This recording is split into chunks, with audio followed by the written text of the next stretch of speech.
Danke, Sabine Klaus. Ich freue mich auch sehr, dass ich Sie alle herzlich begrüßen darf.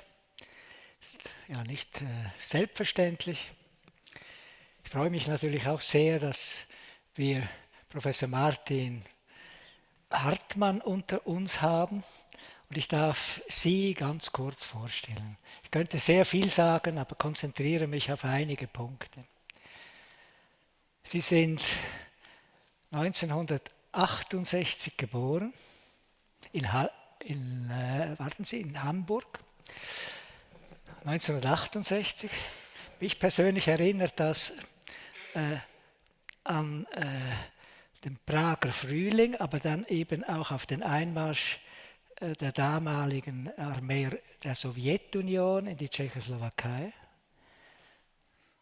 Und das ist vielleicht in diesem Moment auch einer Erinnerung wert. Nun, Sie studierten, und das mache ich jetzt sehr kurz, Philosophie, vergleichende Literaturwissenschaft und Soziologie. Und zwar an verschiedenen Orten, an der Universität Konstanz, an der London School of Economics und an der Freien Universität Berlin. Sie dissertierten und habilitierten sich dann an der Johann Wolfgang Goethe Universität in Frankfurt am Main. Und Ihr Doktorvater ist auch nicht ganz unbekannt. Es ist Alex Honneth. Axel. Axel Honneth. Ja, sehen Sie. Danke für die Korrektur. Ihre Habilitationsschrift befasste sich schon mit dem Vertrauen. Die Habilitationsschrift wurde dann im bekannten und sehr kompetenten Suhrkamp Verlag, sehr renommiert, unter dem Titel Die Praxis des Vertrauens 2009 publiziert. Und das zeigt ja auf, dass Sie sich schon sehr lange mit der Thematik Vertrauen auseinandergesetzt haben und auch sehr tief und sehr grundsätzlich. Und dieses Thema ließ sie ja nicht mehr los. Bis heute nicht, was unser Glück ist. Auch wenn vielleicht zwischendurch Sie manchmal bei all den Einladungen zu Vorträgen und zu Diskussionen, die Sie hatten, vielleicht auch manchmal den Wunsch hatten, ja, jetzt muss ich mich mit etwas Neuem beschäftigen. Und das haben Sie zu allerletzt ja jetzt auch getan. Aber Sie haben auch 2000 ein anderes Buch geschrieben, das auch sehr grundlegend, sehr tiefsinnig ist, aber man kann natürlich auch sagen, einfacher zu lesen ist als die Habilitationsschrift. Und dieses Buch von 2020 trägt den Titel Vertrauen, die unsichtbare Macht. Es hat übrigens auch den Preis in Österreich für das Wissenschaftsbuch des Jahres gewonnen. Dieses Buch ist sehr, das darf ich auch Ihnen mitteilen, dieses Buch ist sehr anregend zu lesen. Überhaupt, Herr Hartmann, es gelingt Ihnen immer eigentlich in Vorträgen und Interviews verständlich und bildhaft zu sprechen. Und wir werden sicher auch heute eine Kostprobe davon erhalten. Und doch noch ein Wort zur akademischen Karriere, ganz kurz. Sie haben verschiedene Vertretungsprofessoren übernommen in Deutschland. Sie wurden dann 2011 zum ordentlichen Professor an der Universität Luzern berufen. Und 2020 haben Sie zudem das Amt des Dekans der Kultur- und Sozialwissenschaftlichen Fakultät an der Universität Luzern übernommen. So viel ganz kurz, es ließe sich noch sehr viel mehr sagen.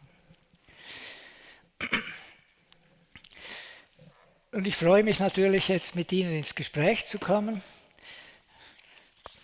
Ich hoffe, dass es anregend ist, nicht nur für uns, sondern auch für unsere Zuhörenden. Es Es wird ja heute sehr viel von Vertrauenskrise gesprochen. Auch Ihr neues Buch von 2020 beginnt ja eigentlich mit der Rede von der Krise, von der Vertrauenskrise.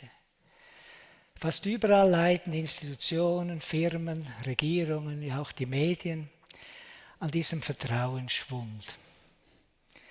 Wie sehen Sie das? Es gibt ja verschiedene mögliche Gründe dafür. Drückt sich darin vielleicht eine gesellschaftliche Krise aus, die auf das Vertrauen übertragen wird? Oder wird der Vertrauensbegriff einfach überfrachtet? Das sind nur zwei Möglichkeiten und Sie haben vielleicht noch ganz andere in Ihrer Antwort bereit. Ja, ich danke herzlich für die Einladung und für die netten Worte. Ist ganz gut, dass Sie nicht noch länger geredet haben. Man wird immer bescheidener, wenn man das hört. Zu Ihrer Frage, ja, es ist tatsächlich so, dass auch ich, wenn ich Anfragen bekomme von Medien, meistens in Zusammenhängen von irgendwelchen Krisen angefragt werde. Irgendein Skandal, irgendwas, was die Menschen beschäftigt. Bei Corona war es ähnlich. Das Buch, das Sie erwähnt haben, das 2020 erschienen ist, erschien genau vor der Corona-Krise und dann waren die Buchläden zu und dann dachte der Verlag, um Gottes Willen, das wird kein Mensch mehr lesen. Und dann war aber während der Corona-Phase Vertrauen auch wieder ganz groß. Können wir eigentlich der Regierung oder dem Staat oder den Institutionen vertrauen, dass sie uns jetzt nicht dauerhaft bestimmter Freiheiten berauben? Also es ist so tatsächlich immer, wenn irgendwo etwas nicht funktioniert oder wenn irgendetwas in Unruhe gerät, dann taucht dieses Thema auf. Und das ist einerseits verständlich, dazu kann ich gleich was sagen, andererseits auch ein bisschen schade, weil ich schon glaube, dass wir in unserem Alltag durchaus immer noch recht viel vertrauen in verschiedenen Zusammenhängen, in verschiedenen Beziehungen, mit verschiedenen Menschen auf unterschiedliche Weise. Es ist ja nicht so, dass wir jetzt in einer Welt vollständig ohne Vertrauen leben. Und das ist so ein bisschen etwas, was auch schade ist, weil wenn wir uns die ganze Zeit einreden oder einreden lassen, dass wir kein Vertrauen mehr haben, dann glauben wir das am Ende irgendwann und werden auch unsere Praxis verändern.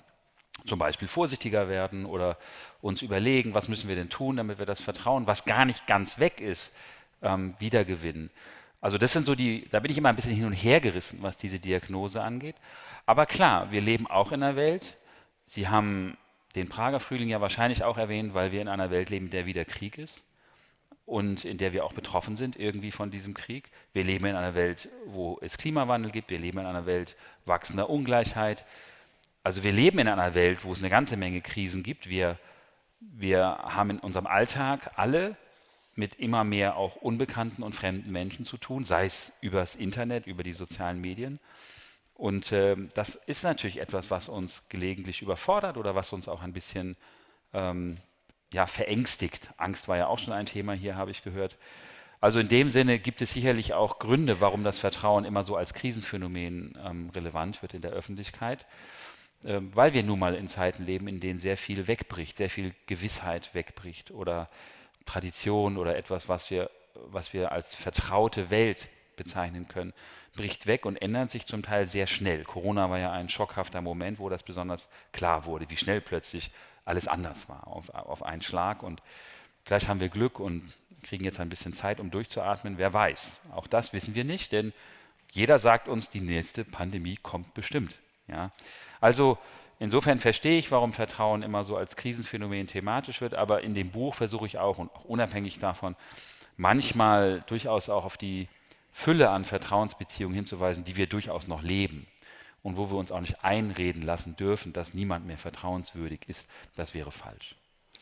Wir kommen sicher noch darauf zurück, weil Vertrauen ist ein ganz wichtiger Begriff letztlich für Beziehungen auch, oder? Mhm. Beziehungen, übrigens auch Psychotherapie, lebt vom Vertrauen.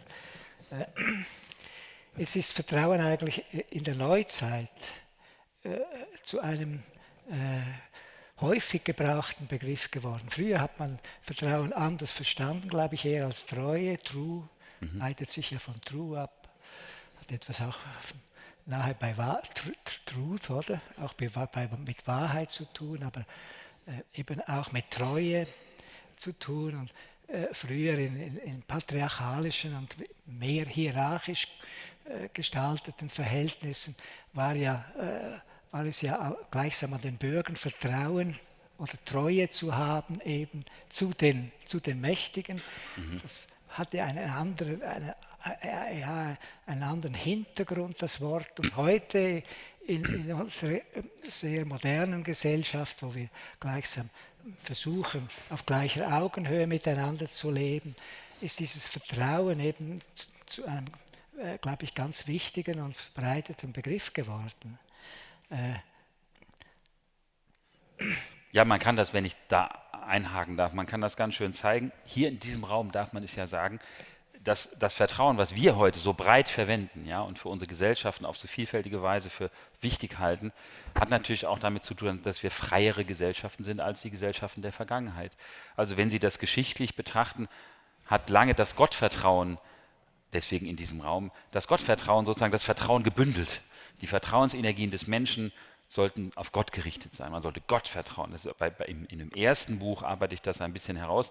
Bei Luther kann man das ganz schön sehen, dass er sogar so weit geht zu sagen, dass das zwischenmenschliche Vertrauen, was für uns heute eher der normale Fall ist, von dem wir ausgehen, die Beziehung zwischen Menschen, das war eher wie, ja, das hat er eher als eine Art Anmaßung betrachtet, dass irgendein Mensch sich anmaßt, dass ein anderer ihm vertrauen möge, ja, weil das ist eigentlich etwas, was Gott zusteht, das Vertrauen zu bekommen der Menschen.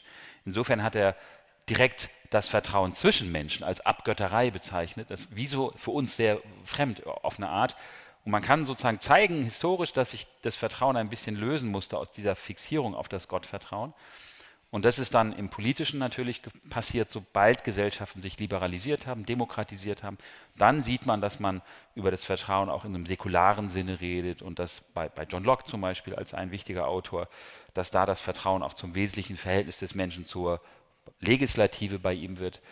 Und da ist die Idee eben, dass wir Macht anvertrauen, ja, dass wir jemandem Macht anvertrauen, der uns gut regieren möge.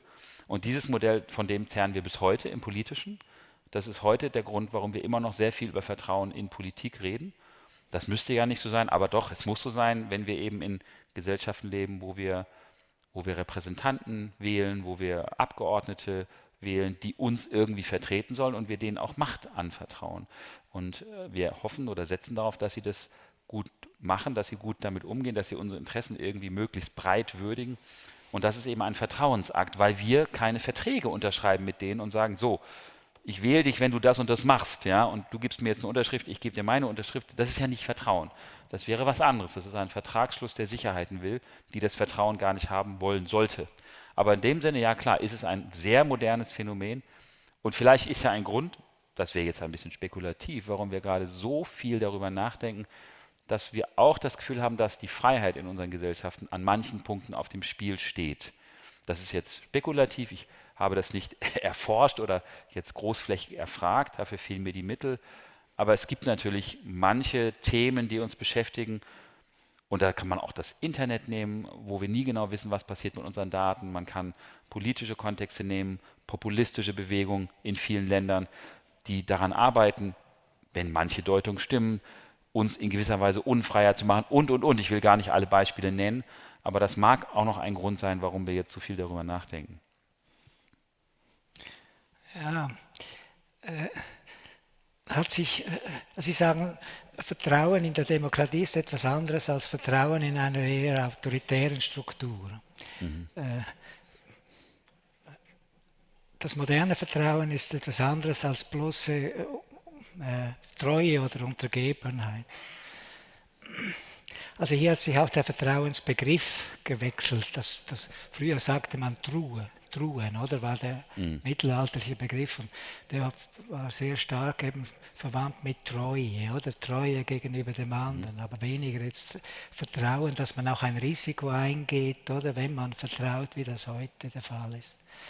Also dieser Vertrauensbegriff hat sich ausgeweitet. Hat er sich nicht auch, oder verändert jedenfalls, aber hat er sich nicht auch ausgeweitet, indem früher vielleicht doch eher das zwischenmenschliche Vertrauen im Vordergrund stand, oder eben das, wie Sie sagen, das Gottesvertrauen, was ja auch gleichsam ein Vertrauen zu einer Transzendenz, aber zu einer im Christentum persönlich verstandenen Transzendenz verstanden wurde. Hat sich der Vertrauensbegriff nicht auch in der Moderne jetzt ausgeweitet, eben auf Organisationen, Institutionen, Parteien, selbst auf die Sprache oder auf die Medien und so weiter? Ist das nicht auch ein Stück weit ein Problem, dieses Vertrauensbegriff, dass er nicht mehr eingeengt ist und klar auf zwischenmenschliches Vertrauen, sondern eben eher Systemvertrauen meint, also Vertrauen zu etwas, was ja nicht jetzt persönlich so erfasst werden kann? Ja, Sie haben ja vorhin schon angespielt auf diese Ausweitung des Begriffs und das stimmt schon. Also im Alltag, das kann man wirklich sagen, ja, da können wir fast auf alles und jeden vertrauen. Ja? Also da wird von Technikvertrauen geredet, da wird von Weltvertrauen geredet. Also das ist grenzenlos. E-Trust ist eine ganz moderne Kategorie, eben im Zusammenhang mit digitalen Medien. Wird jetzt über E-Trust, kann man digitalen Medien vertrauen. Es gibt Kontexte auch in der Philosophie, ja, da würde man sagen, wir vertrauen darauf, dass dieser Raum jetzt stabil ist, dass wir hier alle einigermaßen ruhig und friedlich sitzen. Wir vertrauen darauf, dass der Nachbar uns nicht gleich irgendwie anbrüllt oder irgendwie einen über die Rübe haut. Also so breit wird der Begriff verwendet.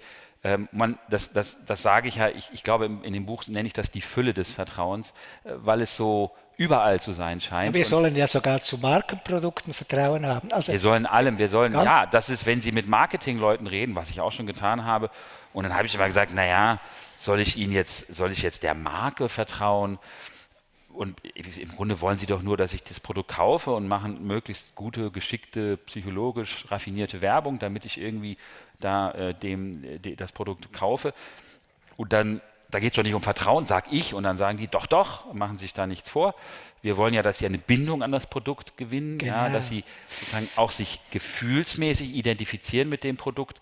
Und das ist sozusagen harte Arbeit vom Marketing her. Und wenn es mal etabliert ist, dann kaufen sie halt nur noch das Produkt, weil sie dem Produkt vertrauen. Also auch so wird geredet und die versuchen sozusagen, ich bin immer noch ein bisschen skeptisch, ich erlaube mir immer noch eine gewisse Skepsis, das Vertrauen zu nennen, aber wir tun das. Ja? Also überall ist Vertrauen. Was ich versuche jetzt nicht, unsere Sprache zu reformieren oder zu sagen, Schluss damit, wir müssen das wieder enger fassen. Ich versuche nur ein bisschen anzudeuten, was es bedeutet, wenn man das Vertrauen zum Beispiel jetzt in ökonomischen Kontexten verwendet, wenn eine Bank sagt, ich soll ihr vertrauen, dann versuche ich der Bank sozusagen zu sagen, was sie damit eigentlich auf sich nimmt und dann erkennt sie im besten Fall schnell, dass sie das gar nicht leisten kann und dass sie also das Vertrauen sich ein bisschen anmaßt oder die Vertrauenswürdigkeit und im besten Fall sage ich dann, seid mal verlässlich, ich unterscheide manchmal nicht die Verlässlichkeit von der Vertrauenswürdigkeit. Verlässlichkeit reicht mir, ich will dir, lieber Bank, nicht unbedingt vertrauen. Das brauche ich gar nicht. Du kannst auch nicht das Vertrauen. Wenn es mir schlecht geht, hilfst du mir nicht. Ja, du bist nicht meine Freundin, mein Freund. Das ist ein meistens sehr anonymes Verhältnis. Wenn ich jemanden kenne in der Bank, natürlich kann sich da ein Vertrauensverhältnis aufbauen.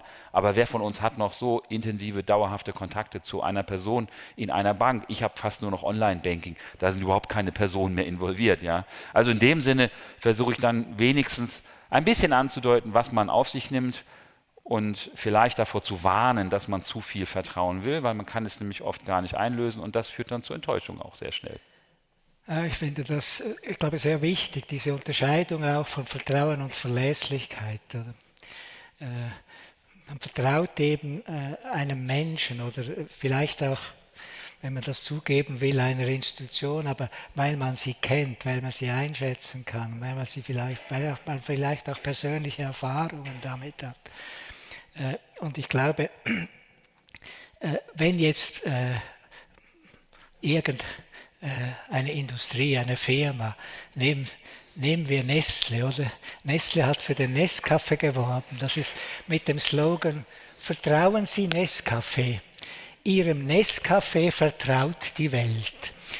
Und was steckt eigentlich dahinter? Sie haben es angetönt, aber können wir es noch etwas ausformulieren? Vertrauen ist eben gleichsam ein affektiverer, ein stärkerer, ein emotional, ich würde eben auch sagen, ein emotionalerer Begriff Vertrauen als Verlässlichkeit. Die Menschen, die etwas verkaufen wollen, Bindung an das Produkt. Und diese Bindung schafft eigentlich nur das Wort Vertrauen, oder? Vertrauen ist etwas, das hat doch eine emotionale Seite, eine emotionale Note, eine Gestimmtheit. Und es bindet etwas, während der Verlässlichkeit ist so ein kühleres Wort. Und die möchten natürlich, dass man sich bindet an ein Produkt und nicht nur, dass man das Produkt als verlässlich einschätzt. Das haben Sie sehr schön gesagt. Also Sie eignen sich gut zum Marketing, merke ich. Sie können das ja mal. Nein, Verlässlichkeit ist aber schon wertvoll. Also das würde ich schon noch sagen. Ja, es ist schon, ich unterscheide es auch in dem Sinne, wenn Sie jetzt kühl sagen, ja, das stimmt schon. Ich gebe ja immer das Beispiel, dass der gute alte Kant offenbar regelmäßig um die Mittagszeit um sein Haus spazieren gegangen ist. Ja? Und dann haben sich die Leute irgendwann darauf verlassen, wenn Kant auf die Straße geht, dann ist 12 Uhr oder so. Und man kann sich jetzt überlegen, hätte er das gemerkt, dass die Leute sich auf ihn verlassen, dann hätte er vielleicht sogar eine gewisse Verpflichtung gespürt, jetzt wieder ums Haus zu gehen, auch wenn er vielleicht gar keine Lust mal hatte. Dann wechselt das sich Verlassen auf so ein bisschen in das Vertrauen auf. Ja? Nämlich genau dann, wenn zum Beispiel jetzt eben der arme Kant plötzlich das Gefühl hat, oh, jetzt sollte ich die Leute nicht enttäuschen. Ich möchte gerne hier auf meinem Divan liegen bleiben, sage ich mal, und mich erholen von meiner schweren Arbeit als Philosoph. Aber jetzt warten die Leute da draußen, dass ich wieder rumgehe, damit sie wissen, wie viel Uhr es ist, so ungefähr. Dann haben wir schon eine andere und eine stärkere Erwartungshaltung. Und das ist eben, wo ich so ein bisschen den Unterschied zwischen gebrochenem Vertrauen und gebrochener Verlässlichkeit markiere. Wenn jemand unzuverlässig ist, ärgern wir uns schon. Das ist nicht so, dass wir da, ja okay, aber die Verletzung, sage ich mal, ist nicht so tief, wie wenn jemand mein Vertrauen enttäuscht. Ja? Da habe ich, glaube ich, eine stärkere, nennen wir es moralische Erwartung an jemanden. Wir brauchen uns nur ein Beispiel, weil wir über Beziehungen reden, auch zwischenmenschlich zu nehmen, wenn jemand ein Geheimnis verrät, was auf keinen Fall verraten werden sollte oder in anderer Weise mit der Nähe, die ich ihm geschenkt habe, schlecht umgeht, dann bin ich natürlich auf eine ganz fundamentale Weise auch entsetzt, enttäuscht und auch ein bisschen empört. Und das ist bei gebrochener Verlässlichkeit nicht unbedingt in der Intensität. Weil man eben nicht so gebunden ist. Ja, eben, weil der andere im Prinzip verlässlich sein kann. Also der Kant in der ersten Variante der Geschichte wusste der noch nicht mal, dass die anderen sich auf ihn verlassen. Es gab also da keine Beziehung in gewisser Weise. Beim Vertrauen, man kann nicht jemandem vertrauen, ohne dass in irgendeiner Weise auch ein Bewusstsein, wie unsichtbar auch immer, da ist, dass jemand auf mich Vertrauen setzt oder mir Vertrauen schenkt. Man kann sich auf mich verlassen, wenn man mich kennt. Ja? Also ich gebe ja noch andere Beispiele. Man kann meine Gewohnheiten kennen, dann kann man sich im Prinzip ein bisschen darauf verlassen. Ja, wenn der Hartmann, keine Ahnung, morgens um 8 aus dem Haus geht, geht er zum Bäcker oder irgendwas in der Art. Darauf könnte man sich verlassen, ohne dass ich irgendeine Beziehung zu dieser Person habe. Und das ist vielleicht ein Unterschied, den ich manchmal wichtig finde, weil er auch das Vertrauen, Stichwort, ist es nicht überlastet, das war ja eine Frage von Ihnen, weil es das Vertrauen auch ein bisschen entlastet, in dem Sinne, dass wir vielleicht etwas restriktiver, vorsichtiger damit umgehen sollten. Wenn so eine Bank oder eben, was war es, Nestlé sagt, dem Kaffee vertrauen, was soll denn das heißen? Wir beide verstehen, was die wollen, Sie haben es ja beschrieben, ja. Aber letztlich, ich finde immer das ganz schön, auch Ikea, nicht? Die werden ja geduzt. Ich glaube, auch in der Schweiz duzt Ikea die Kunden alle. Ich hasse das. Ich hasse es, ich habe nichts gegen Duzen, aber wenn Ikea mich duzt, das ist sicherlich schwedisch auf eine Art, ich verstehe schon, das ist auch eine kulturelle Sache, aber wenn es gibt so ein kleines Protestkästchen, da kann man, oder ich glaube, das ist mittlerweile auch digital, da kann man sind Sie unzufrieden? Und dann schreibe ich immer, ich will nicht geduzt werden. Ich kriege natürlich nie eine Antwort, ja, natürlich, aber das ist eben bezeichnend. Ihr duzt mich, aber wenn ich eine Frage habe, antwortet ihr nicht, ja. Also was ist das für eine Freundschaft?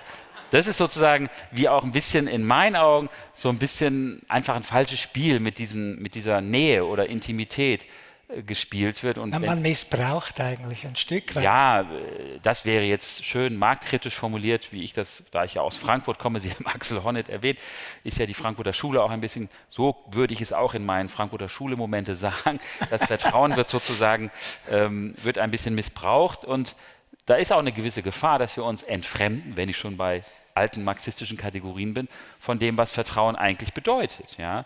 Und das ist das, was ich am Anfang schon sagte. Aber das ist doch das Wichtige. Was bedeutet eigentlich? Naja, eben. Und ich sage ja, ich versuche es ein bisschen zu retten vor dieser absoluten Uferlosigkeit, ja, und zu sagen, naja, wenn in dem besten Fall ist es erstens es entsteht, es braucht Zeit, es entwickelt sich oder eben auch nicht. Das heißt, Zeit ist ein wichtiger Faktor. Es hat auch seine eigene Dynamik. Es kann mal dauern, es kann mal lange dauern. Manchmal geht es vielleicht dann plötzlich ganz schnell. Ja.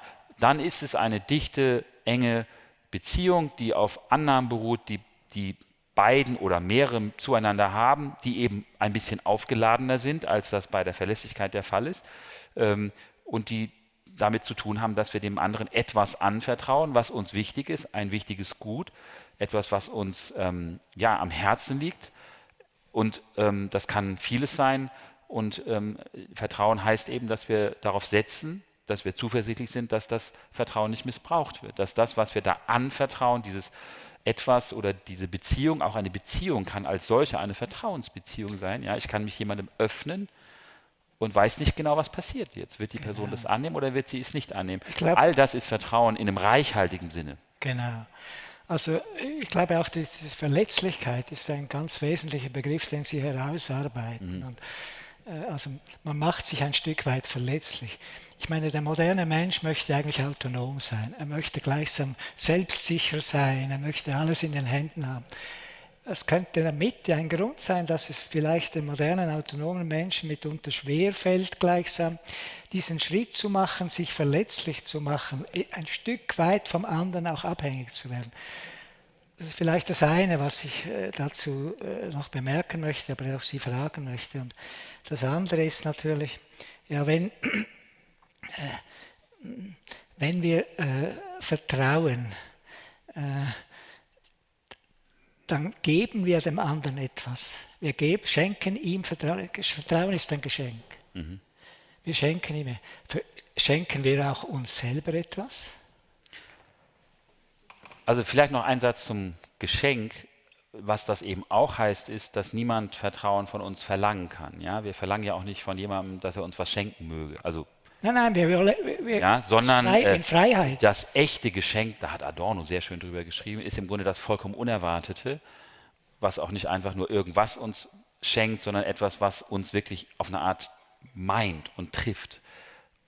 Solche Geschenke sind selten, glaube ich, wenn wir ehrlich sind. Aber das ist vielleicht der Kern des Geschenks. Und das heißt, wir können es nicht verlangen. Und das ist beim Vertrauen, wenn wir Vertrauen als Geschenk bezeichnen, ist das, glaube ich, ähnlich zu verstehen. Natürlich gibt es manchmal Situationen, wo wir sagen, vertrau mir. Darüber können wir noch reden, was das für Situationen sind. Und dann ist die Frage, ob jemand das tut oder nicht. Aber üblich ist, dass wir Vertrauen nicht einfach verlangen können. Und das ist das Geschenkhafte daran. Ob ich mir selbst etwas schenke, wenn ich jemandem vertraue, ja, ich würde schon sagen, ich weiß nicht, ob das Geschenk da das Bild ist, was gut passt, aber wenn ich jemandem etwas anvertraue, wie ich das eben dargestellt habe, gewinne ich auch etwas. Ein warmes Zum Beispiel eine Beziehung, zum Beispiel wenn wir eine Freundschaft, eine Liebe, ist ja auf eine Art auch als Beziehung ein Geschenk. Ja. Das gewinne ich, wenn ich jemandem vertraue. Und ich glaube, auch in solchen Beziehungen gibt es manchmal den Schritt, wo man sich traut, wo man den ersten Schritt wagt. Man ist nervös, man ist ängstlich, man weiß nicht genau, was passiert. Und wenn man Glück hat, dann gewinnt man eine Freundschaft oder eine Liebe. Ja, und das ist natürlich etwas, was man selber auch gewinnt. Und in dem Sinne ist es vielleicht sogar ein Geschenk, das man sich selbst macht, in dem Sinne, dass das, was dann daraus entsteht, wenn es gut geht, ein großes Geschenk ist. Ja? Wenn wir Glück haben, haben wir vielleicht 1, 2, 3, ich weiß nicht, vielleicht bin ich zu skeptisch, echte, intensive, so geschenkhafte Vertrauensbeziehung. Es gibt noch etwas anderes, was wir uns schenken. Wenn ich jemandem etwas anvertraue, dann befreie mich ja in gewisser Weise auch ein bisschen. Also wir können es auch banal sagen, wenn ich jemandem mein Kind anvertraue, dann gewinne ich ja auch Raum, etwas zu tun, was mir wichtig ist. Ja? Ich brauche vielleicht Zeit für mich oder für meine Arbeit oder für einen Freund und bin in der glücklichen Lage, jemandem mein Kind anzuvertrauen.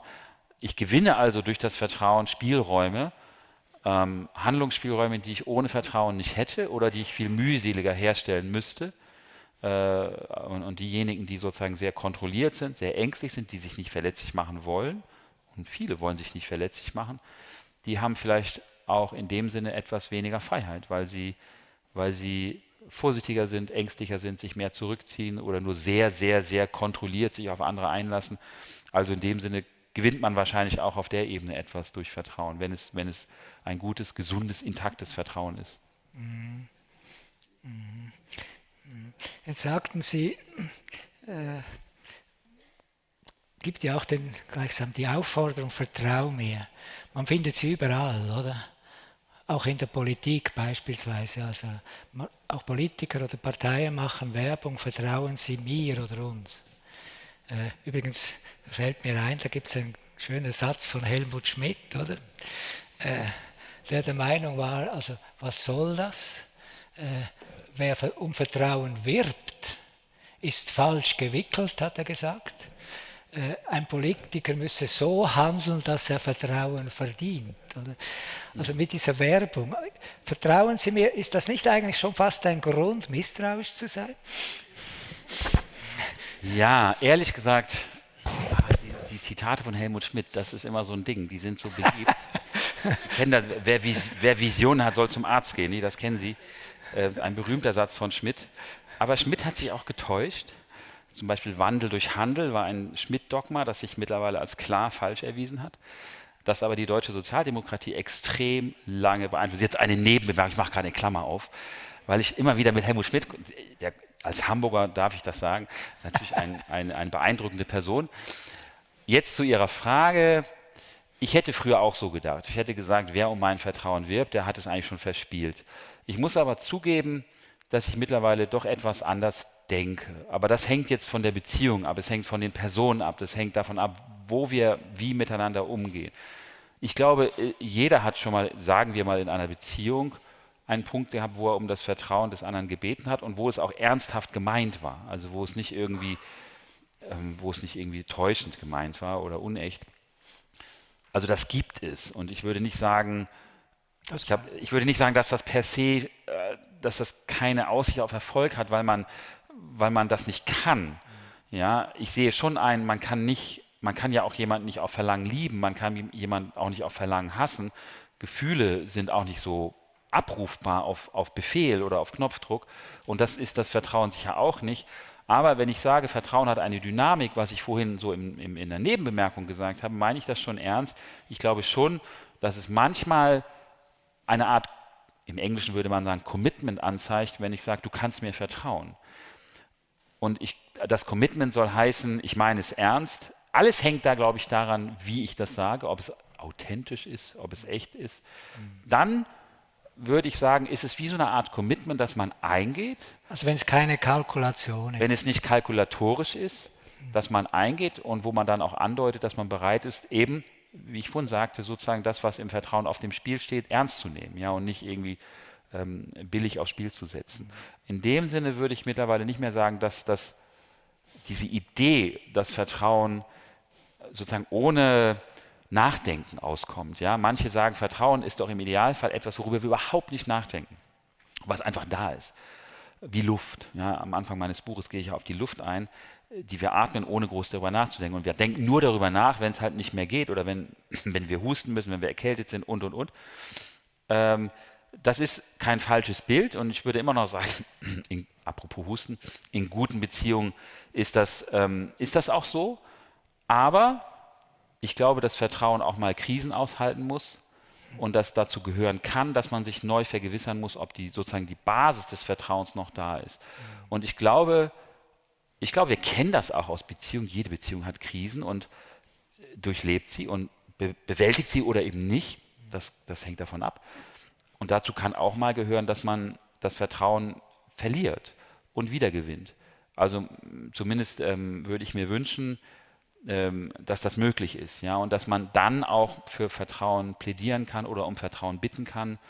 Und das würde ich mittlerweile nicht mehr so dermaßen gegeneinander setzen. Ja, Annette Bayer, die Philosophin, mit der ich viel gearbeitet habe, früh, als ich über Vertrauen anfing zu arbeiten, hat mal gesagt, ja, Vertrauen ist wie eine Pflanze, wenn man ihre Wurzeln begutachtet, dann überlebt das nicht jede Pflanze. Ja? Das ist ein schönes Bild. Man muss es behutsam tun. Ja? Man muss die Wurzeln, und das ist schmerzhaft, das sind ja wichtige psychologische Themen, nehme ich auch an, sehr schmerzhaft manchmal an diese Themen dann ranzugehen. Aber ich würde mir vorstellen, ohne dass ich sehr viel darüber weiß, zugegeben, dass auch therapeutisches Handeln oft darauf beruht, die Pflanzen einer Beziehung behutsam zu begutachten, ohne sie zu zerstören, ohne die Pflanze zu zerstören. Solange jemand sie für wichtig hält und an ihr hängt. Ja, das ist eine Voraussetzung. In dem Sinne übrigens, letzter Satz, würde ich auch nicht sagen, dass Vertrauen, man sagt das auch oft, lange aufgebaut, schnell zerstört. Hören wir ganz oft. Ja, und da sage ich immer, ich glaube das gar nicht. Wenn es um etwas geht, was uns wichtig ist, kämpfen wir auch um das Vertrauen. Dann sind wir auch bereit, auch in der Politik übrigens, mal ein Auge zuzudrücken oder eben uns auseinanderzusetzen, zu streiten, den Konflikt zu führen. Also ich denke heute Vertrauen, vielleicht kommen wir dazu noch, auch ein bisschen dynamischer, konflikthafter, nicht mehr so als so eine reine, ich sag mal, Kuschelbeziehung. Ja? Sie kennen das Kuschelhormon, Oxytocin war oft in den Medien als das Vertrauensrelevante. Aber das Kuscheln, es ist kein falsches Bild, das sage ich nicht, aber Vertrauen hat auch Ecken und Kanten, das kann man auch sehen. Ich habe Locke erwähnt. Ja, ich halte es für gefährlich, Oxytocin als Vertrauenshormon zu sagen. Ja, das Vertrauen aber ist viel komplexer als das, was das Hormon aber da wurde sehr viel mit gearbeitet, sehr viel mit geworben, bis hin, dass Geschäfte dachten, sie müssten jetzt Oxytocin am Eingang sozusagen sprühen, weil die Leute dann mehr kaufen, weil sie nämlich vertrauensvoller sind. Also so absurd waren die Dinge, ja. Ja. Es ist recht viel komplexer. Das ist auch Ihre Stärke übrigens, dass Sie dieses Vertrauen so in der ganzen Komplexheit herausarbeiten. Könnten Sie doch noch mal so ganz verkürzt sagen, warum ist Vertrauen so wichtig? Ja, ich habe es angedeutet, als ich von Freiheit sprach in unseren Gesellschaften. Ja, wir haben natürlich, also wir haben Gesellschaften, die haben Autonomie als ein anderes Stichwort genannt, und in der Medizin ist das ja mittlerweile auch ganz selbstverständlich, dass wir von Patientenautonomie reden. Übrigens auch da mittlerweile manchmal sogar mit der Frage, ist das wirklich alles, was wir da erstreben sollten? Können wir nochmal drüber reden. Autonomie und Freiheit sind wichtig für unsere Gesellschaften, und Vertrauen ist jemanden, ich habe vorhin gesagt, ich selber gewinne etwas, aber auch der andere gewinnt ja etwas, wenn ich ihm zum Beispiel ein Projekt anvertraue. Er gewinnt einen Spielraum, um ein Projekt durchzuführen, und wächst daran vielleicht, fühlt sich anerkannt, gewertschätzt, und das sind für unsere Gesellschaften sehr wichtige Dimensionen. Unsere ganze Arbeitsgesellschaft sollte im besten Fall darauf beruhen, dass wir für das, was wir tun, auch wertgeschätzt und anerkannt werden. Und Vertrauen ist auch dort, glaube ich, oft ein wichtiges Element, wenn uns das entgegengebracht wird. So, wir wollen in gewisser Weise auch diese Spielräume, weil wir unser Selbstverständnis daran knüpfen, dass wir uns einigermaßen frei entfalten können als die Person, die wir sind.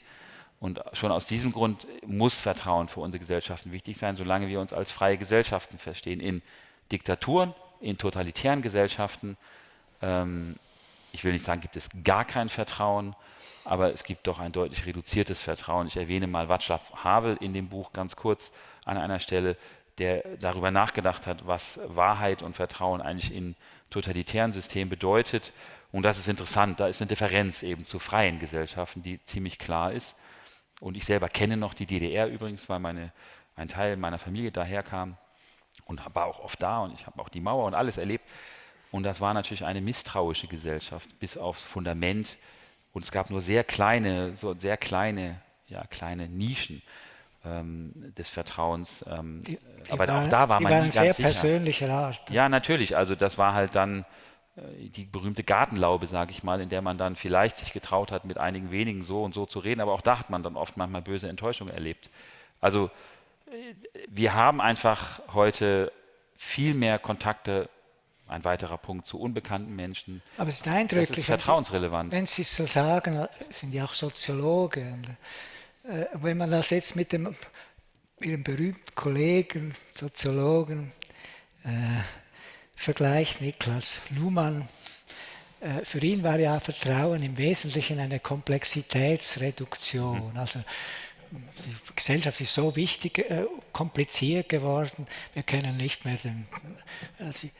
haben keine direkten Beziehungen jetzt mit dem Milchmann, mit dem Pöstler, mit dem Dorfpolizisten, sondern es ist alles institutionalisiert, es ist alles anonymisiert. Also in dieser komplexen Gesellschaft braucht, so war seine Begründung, glaube ich, braucht es Vertrauen, um gleichsam die Komplexität dieses Systems zu reduzieren auf Vertrauen. Jetzt Ihre Darstellung gefällt mir viel besser, muss ich sagen, weil da mitspielt, was eigentlich Vertrauen auch gibt. Ja, ich meine, Luhmann, das Buch von Luhmann hat ein frühes Buch über Vertrauen geschrieben, ganz früh, Ja. vor seinen ganzen großen systemtheoretischen Werken. Und das ist ein tolles Buch. Also dieses frühe Vertrauensbuch ist toll. Da ist er noch ein bisschen weicher. Ja, es ist viel komplexer. Ja. Aber immerhin, also Komplexitätsreduktion ist im Untertitel drin. Also Sie haben völlig recht. Das sagt er. Er sagt aber eben auch, und das wird oft vergessen, dass Vertrauen seine eigene Komplexität auch wieder aufbaut. Er sagt nämlich, wir brauchen Komplexitätsreduktion in bestimmten Hinsichten, um auf anderen Ebenen mit Komplexität besser umgehen zu können. Ja, das wird oft vergessen. Diese zweite Hälfte ist nicht einfach so, dass Vertrauen uns entlastet. Ja, das tut es, aber es entlastet uns für etwas anderes. Und das wird oft übersehen bei der Lektüre und der Begriff der Komplexitätsreduktion ist ja auch super einleuchtend. Wir verstehen alle, was gemeint ist.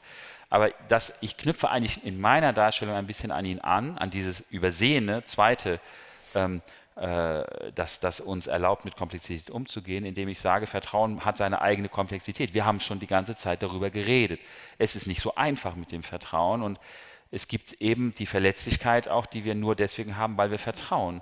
Der Mensch ist in 1000 Hinsichten verletzlich. Ja? Es kann alles passieren, wir werden krank. Wir sind vielfältig verletzlich, auch wenn wir es nicht immer wahrhaben wollen. Eine Dimension der Verletzlichkeit kommt erst durch Vertrauen ins Spiel. Also das ist eine Verletzlichkeit, die wir nicht als Mensch haben, sondern weil wir vertrauen. Und das ist etwas, was eine ganz eigene Komplexität und Gefahren sozusagen nach sich zieht, die wir durch Vertrauen eben gewinnen. Und das ist der Punkt, wo ich ein bisschen stärker als Luhmann eben die Komplexität des Vertrauens selber in den Blick rücke. Und der zweite Punkt ist, das Einzige, was mich wirklich stört an seiner Theorie, ist, dass er mal glaubt, dass moderne Gesellschaften, weil sie so komplex sind, Vertrauen einfach auch gewinnen. Also wir brauchen quasi aus funktionalen Gründen Vertrauen. Anders können unsere Gesellschaften gar nicht funktionieren. Und da glaube ich, das ist ein bisschen die Illusion, dass das, was wir brauchen, auch von sich aus kommt. Ja, aber Vertrauen kommt nicht einfach, weil wir es brauchen, sondern wir müssen daran arbeiten, wir müssen eben etwas dafür tun. Das ist sozusagen auch wieder eine neue Komplexität. Das ist so ein bisschen der Punkt, wo die Systemtheorie in meinen Augen zu stark davon ausgeht, dass diese vielen verschiedenen Bereiche, in denen wir heute agieren, Politik, Wirtschaft, Liebe, das Private, all diese Bereiche, Kunst, ja, Vertrauen irgendwie generieren, weil wir es absolut brauchen, weil es gar nicht anders geht. Und das sehe ich in meiner Darstellung etwas anders. Es ist, wenn ich als Psychotherapeut oder als Psychiater spreche, dann ist es ja so, dass Vertrauen, überhaupt, dass man vertrauen kann, als Phänomen, dass das eine Entwicklung braucht. Also das führt man zum Teil heute immer noch zurück auf Erikson mit seinem Urvertrauen, also diese ganz große Bindungsqualität des Kleinkindes zur Mutter oder zu einer anderen Beziehungsperson, dass das eigentlich erst dieses Vertrauen, letztlich dieses Zutrauen, diese Herzlichkeit, dieses für das andere Dasein beim Kind, oder diese sichere Bindung, beim Kind eben auch Vertrauen schaffen kann.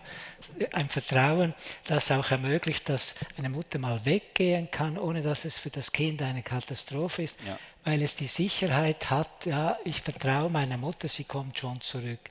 Also eine ganz lange Entwicklung und man geht ja nicht mehr davon aus, das Vertrauen ist einfach angeboren, obwohl es wahrscheinlich schon Strukturen gibt, die als Vorbedingung für das Vertrauen da sind. Aber das Vertrauen entwickelt sich eigentlich ganz früh und natürlich später nach wie vor im weiteren Lebensverlauf des Menschen.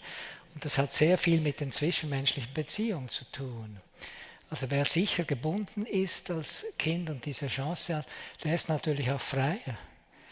der wagt eher mal zu vertrauen und gleichsam diese Verletzlichkeit, diese mögliche Enttäuschung auf sich zu nehmen.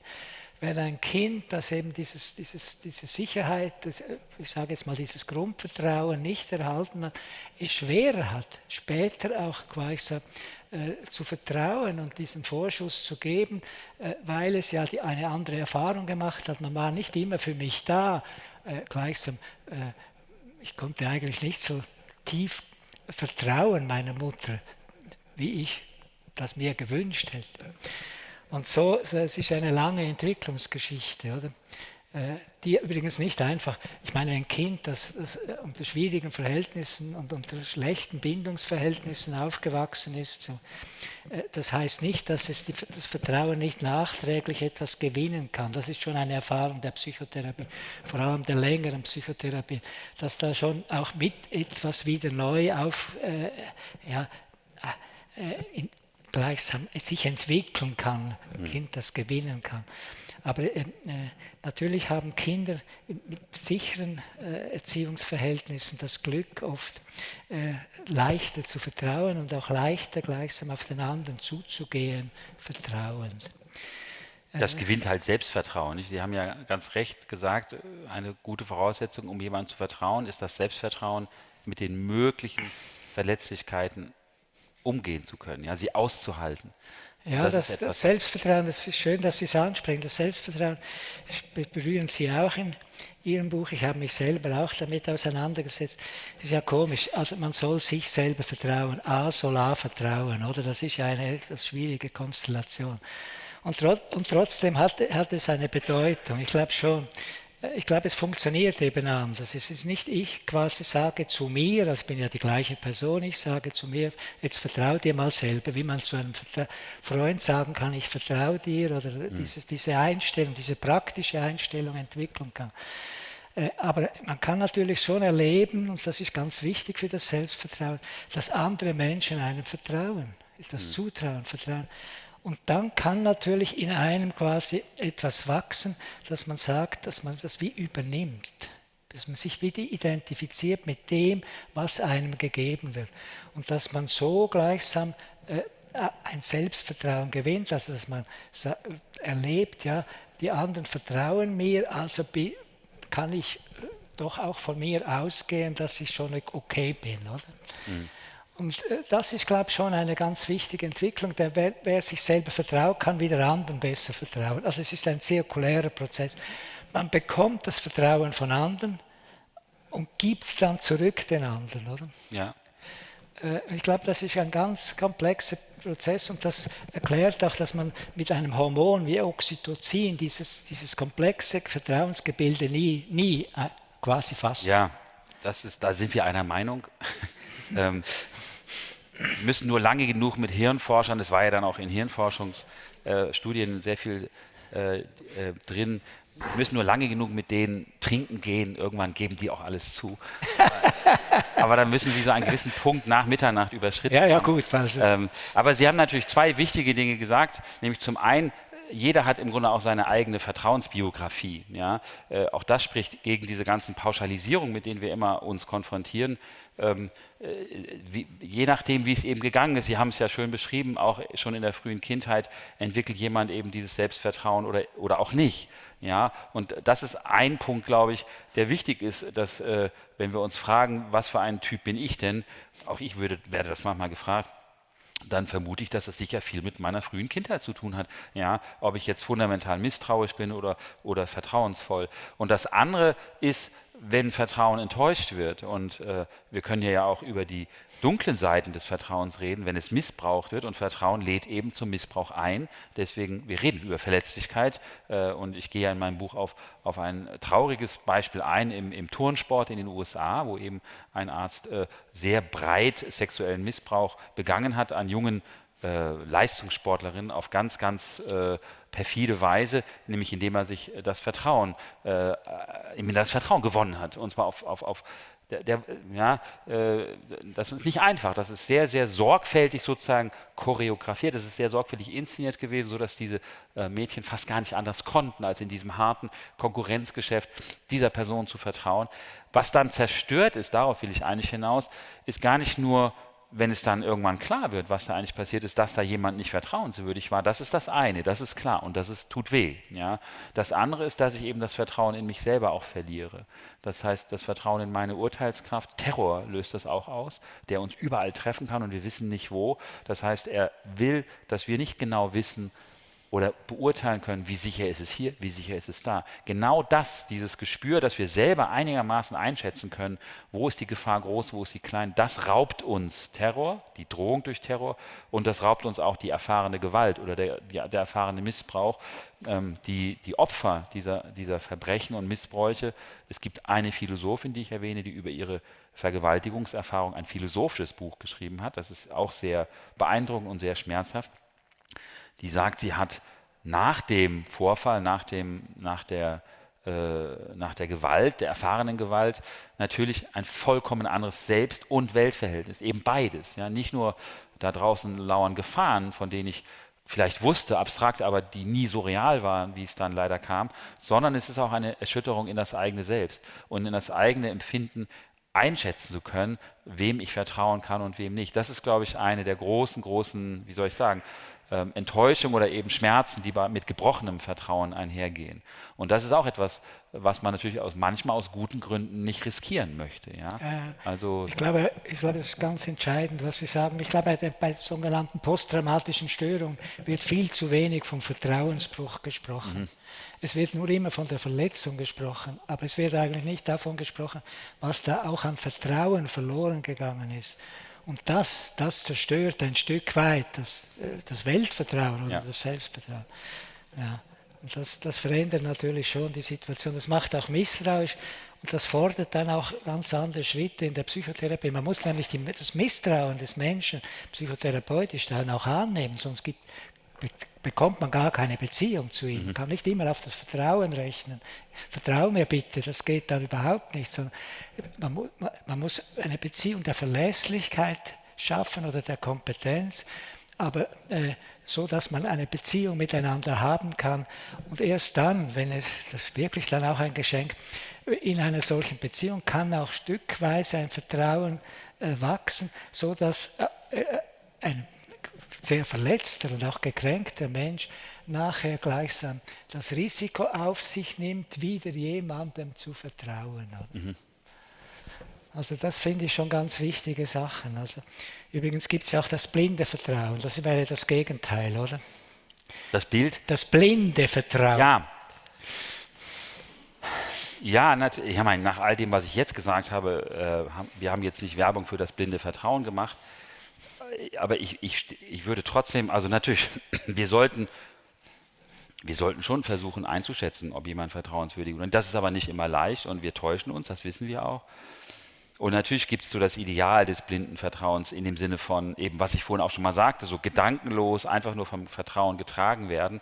Aber selbst dort würde ich sagen, gibt es meistens doch noch Gründe, die man hat, warum man jemandem vertraut oder jemandem nicht vertraut. Und in dem Sinne, das stimmen. In der Theologie gibt es sehr oft dieses Bild, dass Vertrauen eigentlich da anfängt, wo man gar keinen Grund hat zu vertrauen. Ja, wo man sozusagen wirklich das Wagnis des Sprungs über den Graben eingeht. Man hat eigentlich gar keine Gründe und trotzdem tut man es. Ja. Für mich ist das mehr Hoffnung. Ich unterscheide da ein bisschen Vertrauen und Hoffen, die viel gemein haben, wo wir auch oft ähnlich reden drüber. Aber beim Hoffen denke ich schon manchmal, dass sozusagen man eigentlich keine guten Gründe mehr hat, auf den guten Ausgang, sagen wir, irgendeines Ereignisses zu setzen. Aber hoffen heißt eben, man wünscht sich sehr, dass es doch positiv ausgehen möge. Vertrauen für mich braucht etwas mehr Halt, etwas mehr Gründe, klingt jetzt sehr rational, aber ich glaube schon, weil doch viel auf dem Spiel steht, wir haben es gerade erwähnt, sehr viel manchmal alles, sollte man schon, also es gibt eine gewisse berechtigte, wie soll ich sagen, nicht Vorsicht, Verzögerung, ein Hinschauen, ja. Also dass man doch ein bisschen hinschaut und nicht blind ist in dem Sinne. Aber ich weiß, dass gerade in theologischen Zusammenhängen man arbeitet doch mit diesem grundlosen Vertrauen als wesentlichem Vertrauensmodell. Das mag wiederum mit dem Gottesvertrauen zu tun haben, was vielleicht auch in bestimmten Varianten nicht nach Gründen fragt, sondern man muss den ersten Schritt sozusagen blind machen. Ja? Also da mag das herkommen.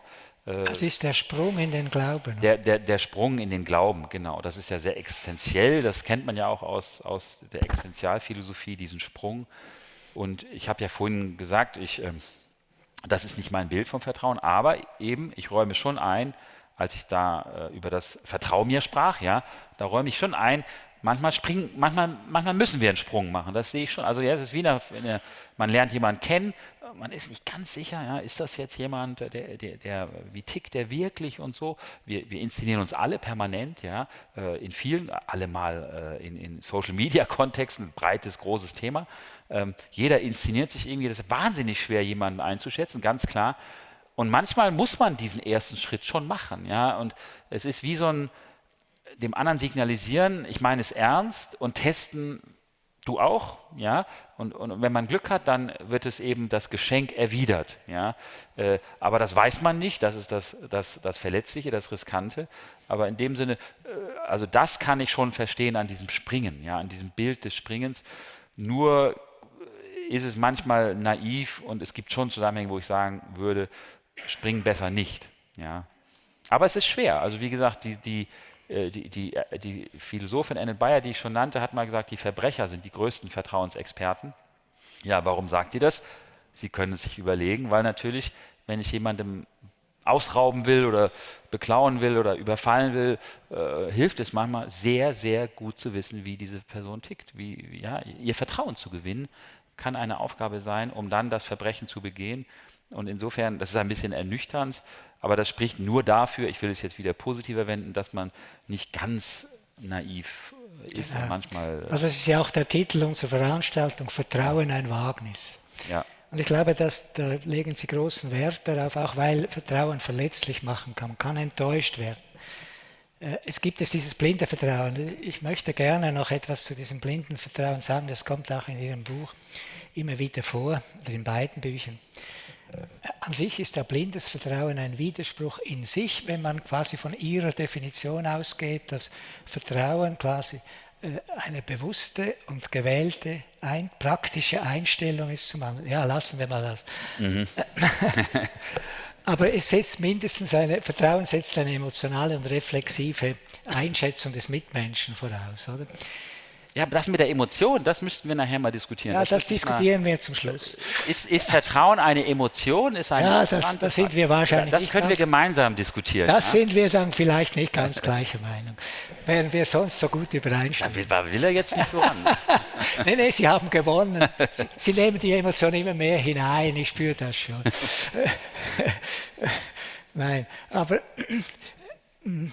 manchmal begegne ich eben blindem Vertrauen bei bestimmten Patienten, die mich aufsuchen. Vor allem bei schweren Angstpatientinnen und Patienten. Denn in akuter Angst wünscht man sich Schutz und Sicherheit. Da darf keine Unsicherheit bestehen, keine Verletzlichkeit, die hat man ja schon durch die Angst.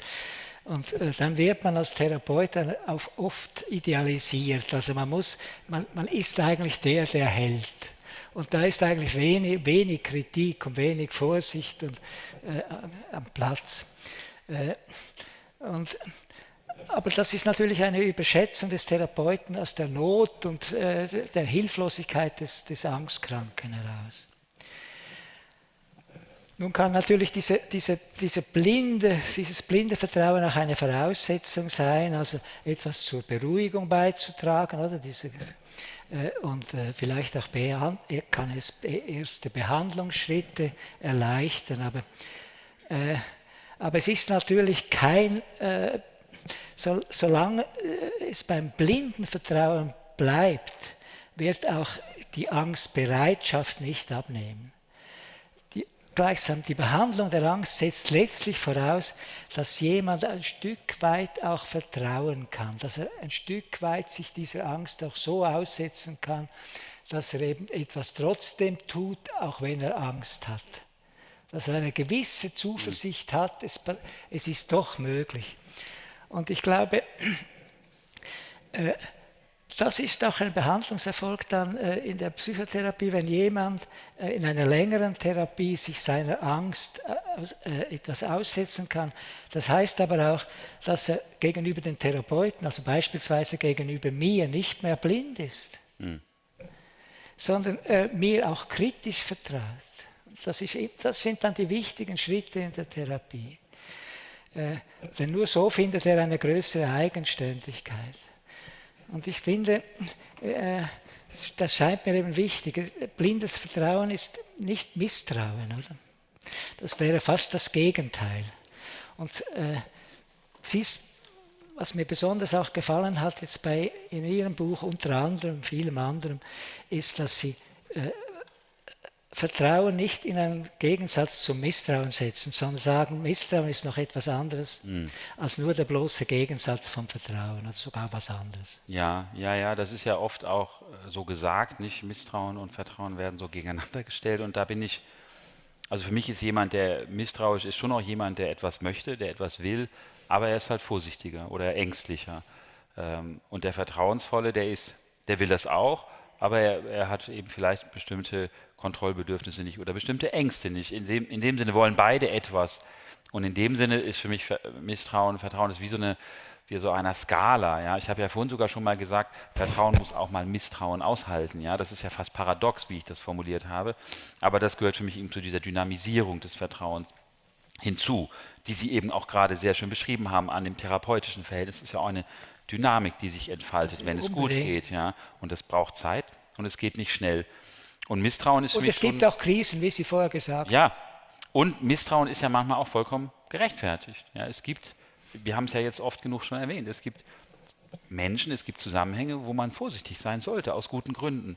Und in dem Sinne ist für mich, manchmal sage ich dann, Gleichgültigkeit ist so das Gegenteil von Vertrauen. Das klingt jetzt nicht sehr logisch in irgendeinem Sinne, aber damit meine ich nur, wenn mir etwas vollkommen egal ist, ja, dann vertraue ich nicht und dann bin ich auch nicht misstrauisch, dann will ich gar nichts mehr, dann wähle ich eben überhaupt nicht mehr oder interessiere mich überhaupt nicht mehr oder möchte niemand mehr sehen oder nichts ist mir wichtig, alles flacht ab, alles wird irgendwie grau und farblos. Das ist sozusagen weder für Vertrauen noch für Misstrauen geeignet, die geeignete Haltung. Ja? In dem Sinne, ich habe ja gesagt, Vertrauen heißt auch etwas Wichtiges, etwas, was mir wichtig ist, was mir am Herzen liegt, anvertrauen.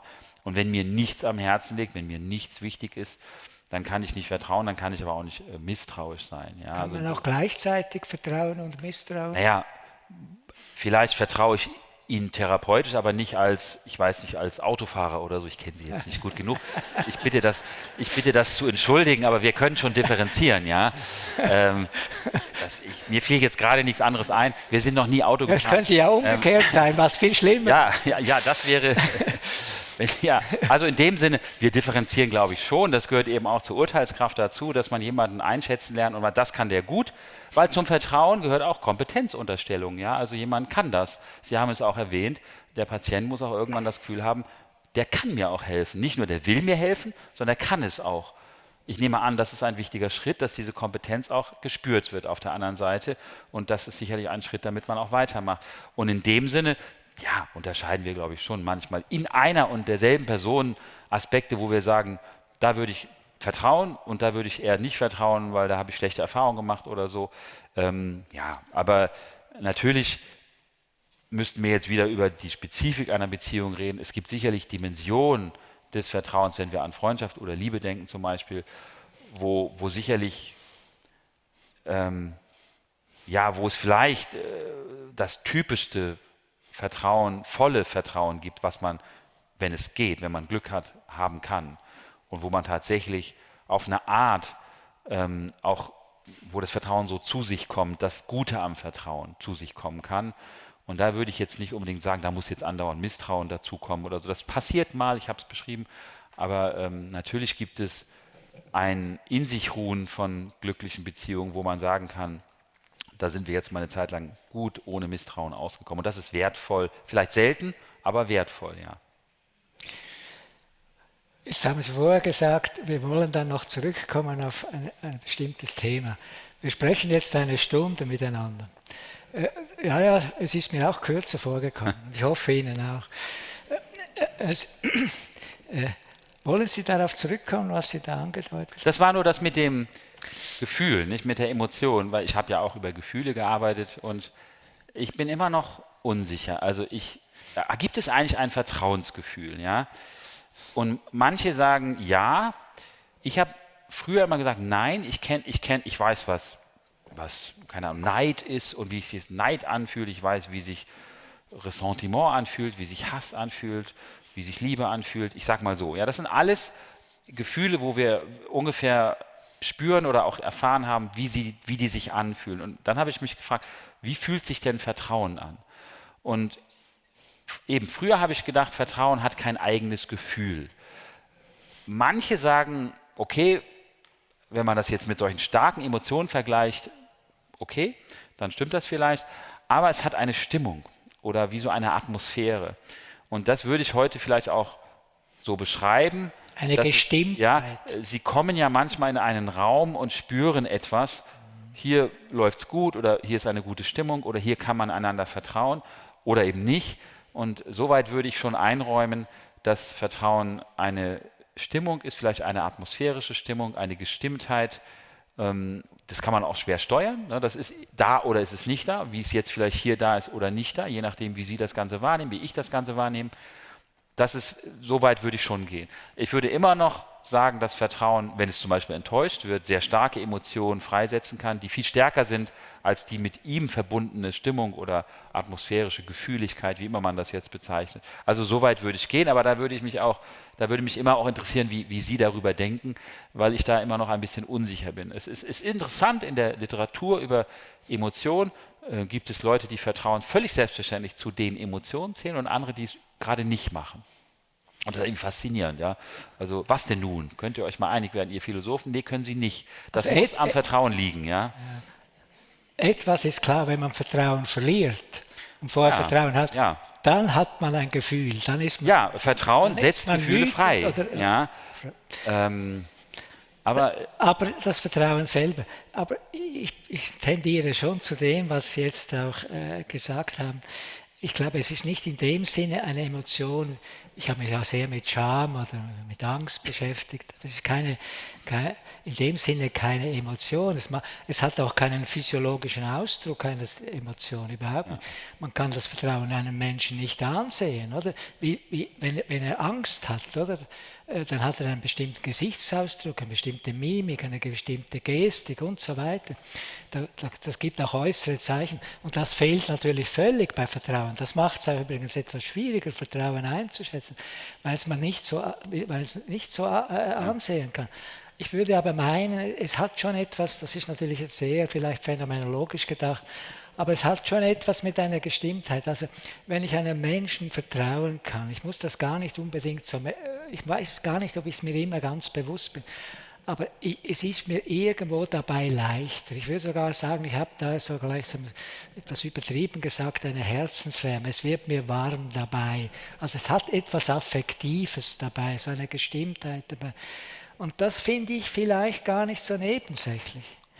Weil das Vertrauen ist eben nicht eine reine Sachbeziehung. Ja, das ist eben... Sondern es ist eine Bindung, es ist etwas, da spricht auch das Herz ein Stück weit. Und das finde ich eigentlich beim Vertrauen gerade das Wesentliche. Und ich glaube sogar, dass das immer auch missbraucht wird, eben wie ich eingangs gesagt habe, zum Beispiel von der Werbung. Man will an ein Produkt gebunden sein oder an einen Politiker gebunden sein, etc. Und das spielt, glaube ich, bei Vertrauen mit, dieses doch etwas, nicht als Emotion im engeren Sinne, aber als so ein Gefühl, eine Empfindung, ein Gefühl. Es ist auch ein Wohlbefinden dabei. Ja, und das ist natürlich auch etwas, was vielleicht fehlt in den ganzen digitalen und technischen Zusammenhängen. Wir haben ja am Anfang Darauf darüber können wir gesprochen, kaum noch kurz kommen. wir haben ja darüber gesprochen, dass wir jetzt auch von Technikvertrauen reden. Ich habe dieses E-Trust, Electronic Trust oder Digital Trust genannt. Das sind alles Kategorien, Riesenliteratur, in der Philosophie auch. Gibt es das und was ist das? Und ich finde die Diskussion schon wichtig, weil wir sind alle von Technik umgeben und Sie haben es vielleicht auch schon mal gemerkt, wenn Sie Ihr Smartphone zu Hause vergessen, spüren Sie das irgendwann. Ja? Manchmal, wenn Sie die Treppe runtergehen, da fehlt was. So weit ist es, ja. Also das ist eine Dimension, die man nicht geringschätzen darf. Also, aber wenn man jetzt die Breite unseres Umgangs mit Technik nimmt, würde ich dann doch sagen, und die frühen Phänomenologen, Sie haben es eben erwähnt, die haben gesagt, es gibt kein Vertrauen zur Technik. Man kann nur Menschen vertrauen. Warum? Weil die eben der Meinung sind, dass diese Dimension, die wir gerade beschrieben haben, im Umgang mit Technik fehlt. Ja, da ist diese Wärme, die Vertrauen geben kann, oder das Atmosphärische oder diese ganze leibliche Dimension, die ist nicht da. Und ich habe habe ich nicht so darüber nachgedacht, sage ich mal so. Dann habe ich mich jetzt in dem Buch ja ein bisschen mit E-Trust auseinandergesetzt. Und ich glaube schon, dass auch ein Grund, warum Homeoffice manchen von uns schwer gefallen ist, das Fehlen dieser leiblichen Präsenz im selben Raum war, was für uns sehr, sehr viel Auskunft über eine andere Person gibt und über unser Verhältnis zu ihr. Nichtsdestotrotz dürfen wir auch nicht so tun, und das mache ich ja an einem Filmbeispiel dann auch deutlich, als würden wir nicht Affekte gegenüber Technik entwickeln. Und wer weiß, vielleicht vertrauen wir irgendwann einer künstlichen Intelligenz. Für uns das ist jetzt übertrieben, für mich als etwas ältere Generation, ich sollte nur über mich reden, vielleicht etwas ungewöhnlich. Ja, Sie sind ein junger Ja. Mann. Ja. Ich glaube, haben Sie nicht mein Geburtsdatum sehr laut in den Raum gesagt? Ja, ich war eben in diesem Jahr auch in Prag und habe den russischen Ja, ich weiß. Einmarsch Sie haben das gut abgefedert, aber Sie haben es trotzdem sehr deutlich für alle vernehmbar gesagt. Also, ich bin natürlich auch nicht mehr der Jüngste, sagen wir so. Und das heißt natürlich, für mich ist das auch ein bisschen befremdlich, aber das Beispiel, was ich nehme, ist ein Film, wo sich ein Mann, vielleicht kennen einige diesen Film, in eine künstliche Intelligenz verliebt und eben alle Symptome der Liebe hat. Wer wäre ich jetzt? Auch vertraut auf eine Art. Ja? Dann gibt es manchmal so Schockmomente, weil er merkt, diese künstliche Intelligenz, die liebt auch noch 7000 andere Typen oder so. Das ist natürlich nicht so günstig für unser romantisches Beziehungsideal, aber er hält es durch und hat auch erotische Erlebnisse mit dieser Intelligenz, also alles sehr schräg, aber sehr konsequent durchinszeniert im Film, ja, sodass man irgendwann denkt, okay, wer bin ich jetzt zu sagen, der vertraut der nicht? Ja, es ist sicher so, dass ich würde gerne sagen, nein, das ist kein Vertrauen, das geht gar nicht, ist doch kein Mensch, aber Vertrauen ist nicht stabil, wir haben damit ja angefangen, es ändert sich auch, unsere Beziehungen ändern sich. Und vielleicht, ob wir das wollen oder nicht, werden wir irgendwann sehr, sehr affektiv aufgeladene Beziehungen oder tun das jetzt schon zu technischen Geräten entwickeln. Das ist nicht ausgeschlossen und da bin ich jetzt etwas vorsichtiger. Und diese kategorische, nein, das geht gar nicht, ja, möchte ich auch mal sagen, aber sage ich nicht. Da sind Sie sehr offen, finde ich. Ja. Ich finde das wirklich sehr, sehr offen, weil für mich immer noch das Leibliche, irgendwo das leibliche Spüren irgendwo eine Rolle spielt. Und der Roboter, den spüre ich letztlich nicht, oder? Also es ist kein Leib oder Computer. Ich meine, ich kann mich auf ihn verlassen. Ich bin auch froh, dass ich damit arbeiten kann.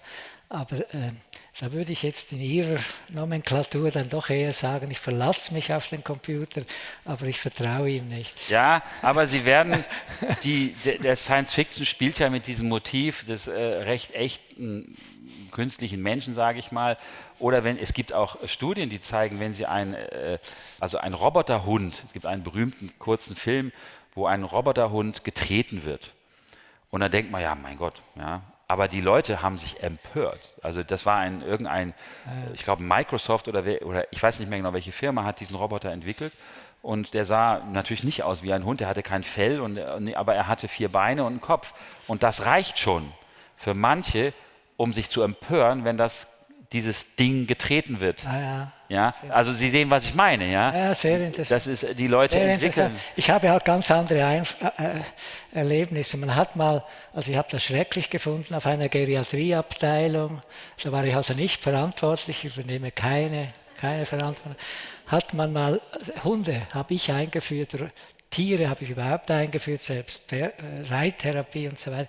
Aber da hat man nicht Roboter, aber so künstliche Hündchen eingeführt. Ich habe das schrecklich gefunden, oder? Und erwartet, dass jetzt die alten und zum Teil dementen Patientinnen und Patienten gleichsam mit diesen spielen können. Das war für mich ein Erlebnis der Infantilisierung, was ich also schrecklich fand. Ja, Das sind verschiedene Hintergründe. Ja. Oder? Nein, ich bin ja auch, ich erwähne einen Fall im Buch, wo eine Dame im Heim lebt und Silvester, da knallt's und da ist es laut und sie hat Kriegserinnerungen. Ja? Und dann gibt es eben, das ist aus der Sicht eines dort Arbeitenden dargestellt, der halt im Heim gearbeitet hat als Pflegekraft. Und er sagt, er hat sie erst beruhigt, als er ihre Hand genommen hat. Ja, und das finde ich ein sehr schönes Bild. Ich weiß nicht, ob ein Roboter, ein Pflegeroboter, das hätte leisten können, weil die ganze Taktilität ja eine völlig andere ist. Ganz eine andere. Ja, aber wie gesagt, vielleicht reden wir jetzt als nicht mehr ganz junge Generation und vielleicht reden die Jüngeren anders. Ich kann da eigentlich nicht mehr mitreden, haben Sie schon recht. Nein, ich will ja gar nicht, wir können das diskutieren, ja, wir können uns das vielleicht nicht vorstellen, für uns ist das befremdlich, aber... Nein, Sie sind da offen, das gefällt mir auch. Wir müssen trotzdem zum Schluss kommen. Also zum Schluss, wir müssen die Runde öffnen, oder? Wir haben jetzt, ich glaube, fast 5 Viertelstunden miteinander gesprochen. Danke für mich, das war ganz schön, mit Ihnen zu reden. Ich hoffe auch, dass es Ihnen soweit gefallen hat. Wir kommen aber jetzt zur Öffnung. Es liegt also an Ihnen nun, vielleicht auch Ihre Erfahrung, Ihre Meinung von Vertrauen preiszugeben oder eben auch Fragen zu stellen, kritische Fragen oder zustimmende Bemerkungen, was Sie auch immer wollen. Bitte. Debbie wird führen. Debbie. Es gibt ein Mikrofon, ja. Es gibt ein Mikrofon. Muss jetzt irgendwo drucken. Danke vielmals. Ist eine Mitarbeiterin der Klinik. Danke. Psychologin im Studium noch. Also ich bin kein Psychologe. Und es war sehr interessant zuzuhören. Und das Einzige, was mich persönlich ein bisschen geärgert hat, ist, dass immer wieder gerne auf die, nicht zuletzt Nahrungsmittelindustrie, sind verlässlich. Und nein, ich sehe es anders. Man hat Vertrauen, weil ich habe Vertrauen in die Prozesse. Das, was ich auf den Tisch bekomme, muss ich vertrauen, dass das Mindeststandards einhalten und meine Gesundheit nicht gefährdet ist. Und ja, deshalb sagt Nestlé auf der Welt, weil wenn Sie irgendwo im Ausland sind, schwöre ich, Sie kaufen Nescafé. Es geht ja, glaube ich, an meine Adresse. Ich habe da etwas, diese Beispiele ein. Ich antworte gerne. Nein, aber bitte. Nein, Sie helfen mir. Also ich habe ja dargestellt, dass ich in einem Gespräch mit Marketingleuten genau das, was Sie jetzt auch sagen, auch so gehört habe. Ja? Und ich habe nicht sagen wollen, dass ich das gar nicht ernst nehme. Aber am Ende, das war mein Punkt, geht es schon noch darum, dass Sie natürlich Produkte verkaufen wollen. Und das auch aus Gewinnmotiven heraus. Das ist ja nicht illegitim, das sage ich nicht. So, das macht etwas mit dem Verhältnis. Und ich bin da vielleicht typenbedingt etwas vorsichtig. Und wir lernen ja auch immer wieder dazu, dass wir manches wissen, aber vieles immer noch nicht wissen. Wenn wir jetzt an Lieferketten denken und all die Dinge, die mittlerweile ja doch diskutiert werden, bei Lebensmitteln zum Beispiel. Also da würde ich schon sagen, ist es durchaus berechtigt, manchmal genauer hinzuschauen, sich genauer zu informieren, wenn Sie jetzt Verbraucherschützer nehmen. Ja, ich habe gerade vor einigen Tagen zufällig einen Verbraucherschützer gehört, der gerade ein Buch geschrieben hat, wo es eben um die normalen Produkte im Detailhandel geht. Und da ist wenig von Vertrauen die Rede, ganz ehrlich, sondern eher im Gegenteil. Ja? Da wird die ganze Zeit gesagt, wir wissen so vieles immer noch nicht. Und da ist ein Ärger über die Politik auch da, die uns viele Dinge nicht transparenter macht und. Zuckergehalt und. Wir können viele Themen diskutieren. In dem Sinne bleibe ich schon bei meiner Annahme, dass ich, jetzt rede ich mal von mir hier, durchaus manchmal genauer hingucke, nicht immer. Natürlich kaufe ich auch manchmal blind ein, sage ich mal, was ich irgendwie kenne und was ich mag, okay. Und es ist auch nicht gering zu schätzen, dass das mich nicht umbringt, dieses Essen. Das ist wertvoll, dass es nicht vergiftet ist und dass da auch ein Respekt für mich als Wesen, das nicht krank werden will. Aber ich meine, wir müssen dann echt differenzieren. Es gibt so viele Produkte, die nicht wirklich gut sind, die nicht gesund sind, die ungesund sind. Come on, da können wir nicht so tun, als wäre das nicht der Fall. Und Nestlé, das ist ein Riesenthema, ja. Die haben sicherlich gute Produkte, die verlässlich oder gut sind, aber die machen schon auch manches, was problematisch ist. Das würde ich jetzt schon, daran würde ich festhalten. Also aus vielen Gründen, vom Wasserthema mal ganz abgesehen, das ist ja ein großes Thema in manchen Ländern auch. Ich finde, das ist differenziert zu betrachten, da würde ich nicht pauschal urteilen wollen. Ich finde, es gibt viele Gründe da, durchaus etwas misstrauischer zu werden, als wir es sind. Das heißt aber nicht, dass wir nicht oft, Sie sagen, vertrauen müssen. Ich mag vertrauen müssen nie. Ich würde immer sagen, wenn ich vertrauen muss, dann bin ich schon ein bisschen, dann werde ich ein bisschen unruhig, weil ich manchmal gar nicht weiß, was das heißt. Also ich möchte schon, dass man im besten Fall mir wirklich gute Gründe an die Hand gibt, Vertrauen zu entwickeln. Und wenn das der Fall ist, dann tue ich das. Da ist die Lebensmittelindustrie noch nicht in meinen Augen. Sorry. Also ich habe nur gemeint, ich glaube, man kann ein Konsummittel ja auch brauchen oder man kann es sogar genießen. Man kann Freude daran haben. Aber braucht es dafür mehr als gleichsam Zutrauen oder gleichsam Verlässlichkeit des Angebotes? Muss ich der Firma vertrauen? Verstehen Sie, das war mein Punkt. Ich esse vor jedem Auftritt, also auch heute, ich darf jetzt gar nicht Werbung machen, aber ich mache es trotzdem. Ich esse immer so etwas Lind und Sprüngli Schokolade. Oder? Also gut, die haben es nicht nötig, dass ich jetzt noch Werbung mache, die sind sowieso die meistverkauften. Aber das habe ich einfach gerne. Ich muss doch jetzt nicht der Firma vertrauen, weil ich dieses Produkt schätze, sondern es hilft mir verlässlich gleichsam, meinen Zuckerspiegel zu heben. Das reicht vielleicht für 2 Stunden und ich habe einen Genuss daran. Bitte.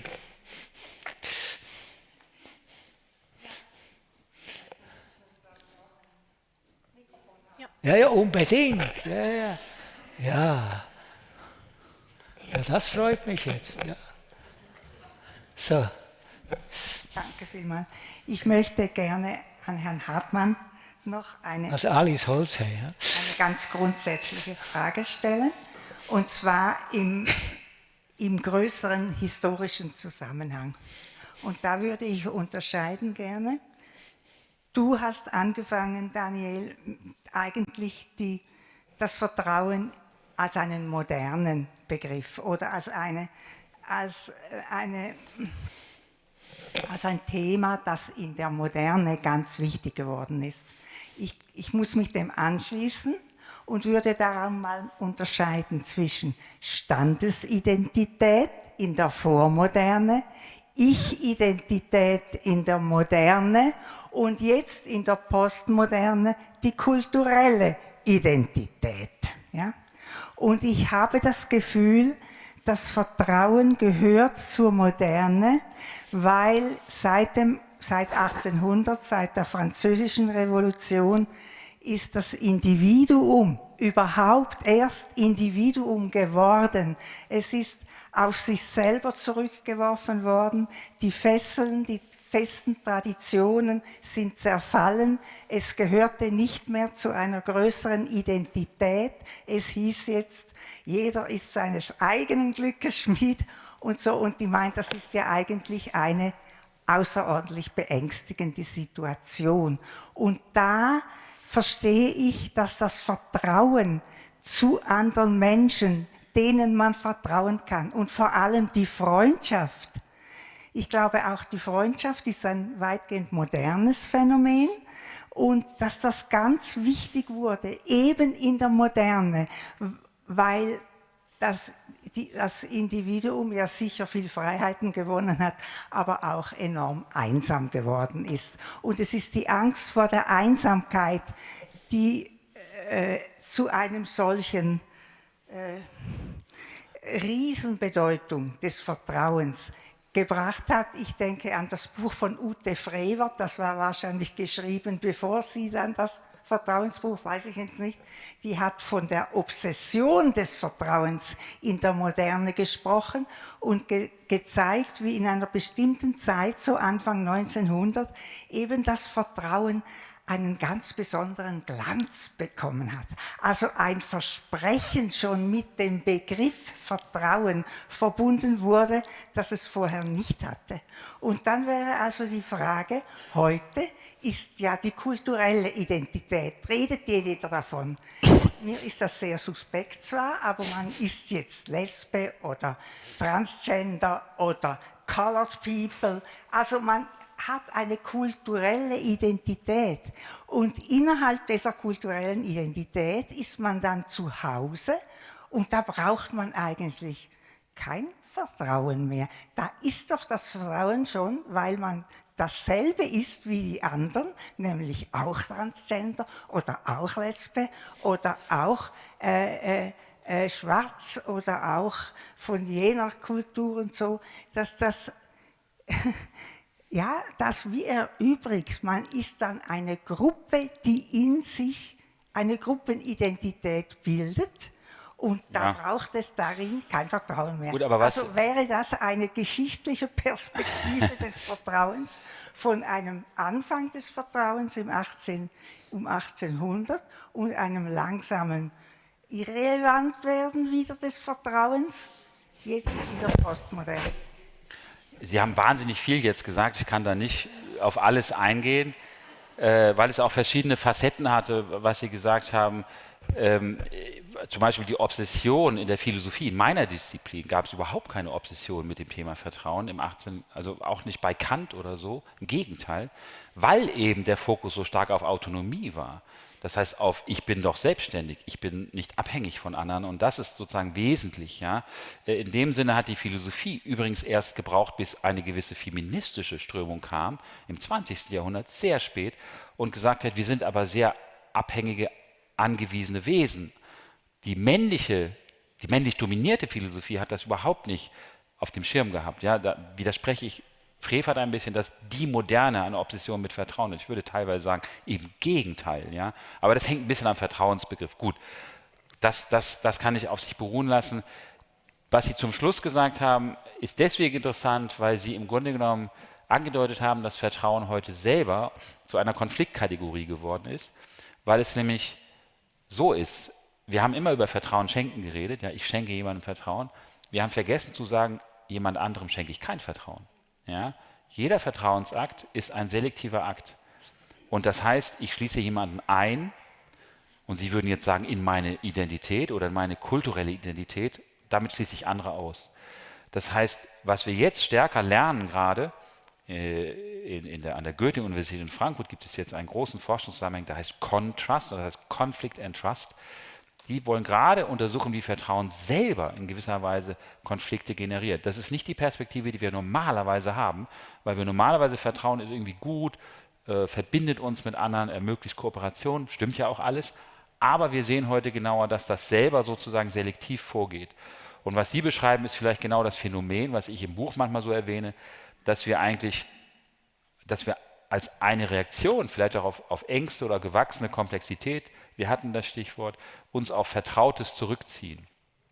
Das ist jetzt, glaube ich, nicht angemessen für die, sagen wir, Black Lives Matter-Bewegung. Das ist auch eine Protestbewegung gegen langjährige Missachtung, Verachtung. Das würde ich etwas anders deuten.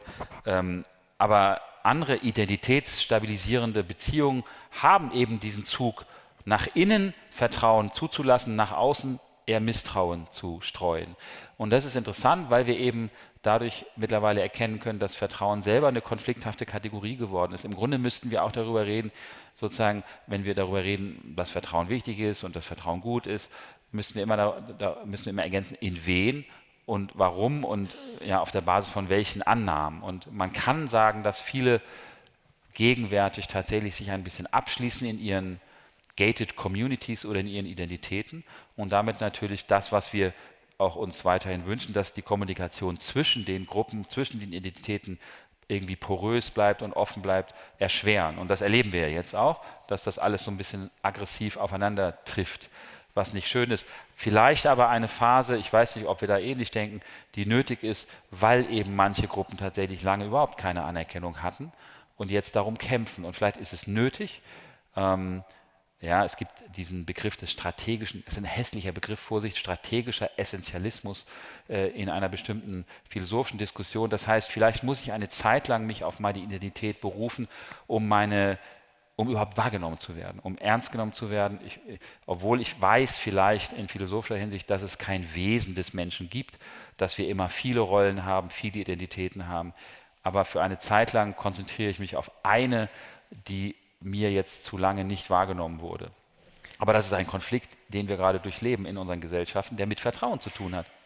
Danke vielmals, bitte. Hier ist eine Frage. Oder wo noch? Bemerkung? Sie bekommen das Mikrofon. Debbie ist schon bei Ihnen. Geduld. Zum Thema, mit welchem Gefühl könnte man das verbinden, Vertrauen? Und mir ist so spontan gerade in den Sinn gekommen, Geborgenheit. Das ist für mich, das war so. Ja. Ist auch das häufigste Bild. Gut, Sie haben jetzt Steine, also so eine Art Balance, zerbrechliche Balance gewählt.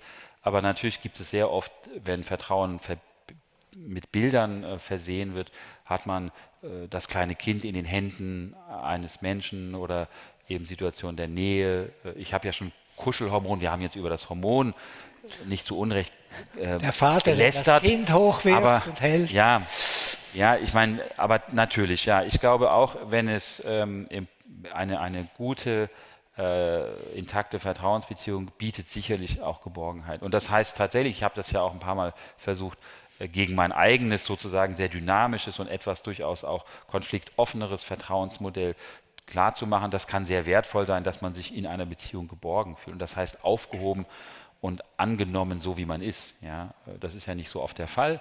Und das ist, glaube ich, kein schlechtes Bild für Vertrauen. Also nicht ohne Grund wird es oft dann auch so gezeigt und so dargestellt. Danke. Ja, ich schaue in die Runde. Sie sind sehr gütig mit uns. Ja, bitte. No, warten Sie vielleicht noch auf das Dort ist auch noch jemand. Da ist jemand. Da auch. Noch zwei. Ist schön. Danke. Ja, eine Frage an Herrn Hell. Herr Hartmann kriegt eine Pause. Vielen Dank. Kurz. Herr Hell, Sie hatten vorhin Zusammenhang erwähnt in Bezug auf posttraumatische Störungen und dass man zu wenig oder man könnte mehr in dem Bereich Vertrauensbruch oder Vertrauensaufbau arbeiten. Und in dem Zusammenhang kommt ja auch die Scham. Können Sie da ein bisschen die Zusammenhänge ein bisschen mehr erläutern noch? Also was für ein Mechanismus? Ja, ich danke Ihnen sehr, aber das wäre wirklich ein Vortrag für sich. Vielleicht können wir sogar das nächste Mal noch etwas vertiefter darauf eingehen, aber ich will nicht ausweichen, überhaupt nicht. Es macht mir Freude. Ich glaube, für mich ist es sehr wichtig, dass man zwischen Kränkung und auch Kränkungsgefühl oder Kränkungsempfinden, Humiliation im Englischen, und Scham unterscheidet. Posttraumatische Menschen, die eben ganz schlimme Dinge erfahren haben, die sind eigentlich im Wesentlichen, primär sind sie verletzt worden, psychisch verletzt worden, auch in ihrer Abgrenzung. Und das ist eine tiefe Kränkung, die sie erlebt haben. Und das macht natürlich das auch, dass sie dann schlimmstenfalls, oder wenn sie über diese Verletzung nicht hinwegkommen, dass sie auch ein Stück weit verbittern können. Aber im Grunde sind es tief verletzte Menschen und man verwechselt das meistens, es seien tief schamvolle Menschen. Ich glaube, sie sind vor allem tief verletzte Menschen. Wenn sie sich schämen, dann schämen sie sich meistens dessen, wie sie reagieren auf ihre Verletzung. Also Scham ist immer ein eigenes starkes Gefühl. Man schämt sich, sagt man zu Recht im Deutschen. Und man kann sich dann natürlich schämen, wie man mit dieser Verletzung, mit dieser Kränkung, mit dem, was man erlebt hat, umgegangen ist. Das ist die Scham. Aber das Primäre gleichsam auch der posttraumatischen Menschen ist doch diese tiefe Verletzung, diese Kränkung, die sie erfahren haben und die eben, wie Sie gesagt haben, das Weltvertrauen und das Selbstvertrauen eigentlich nimmt. Das ist die Kränkung. Und das ist mir ganz wichtig. Man macht dann immer die Scham schlecht.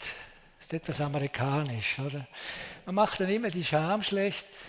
Und dabei ist es natürlich nicht die Scham, die eigentlich das Problem macht, sondern es ist die Kränkung, die das Problem macht, das Gekränktsein.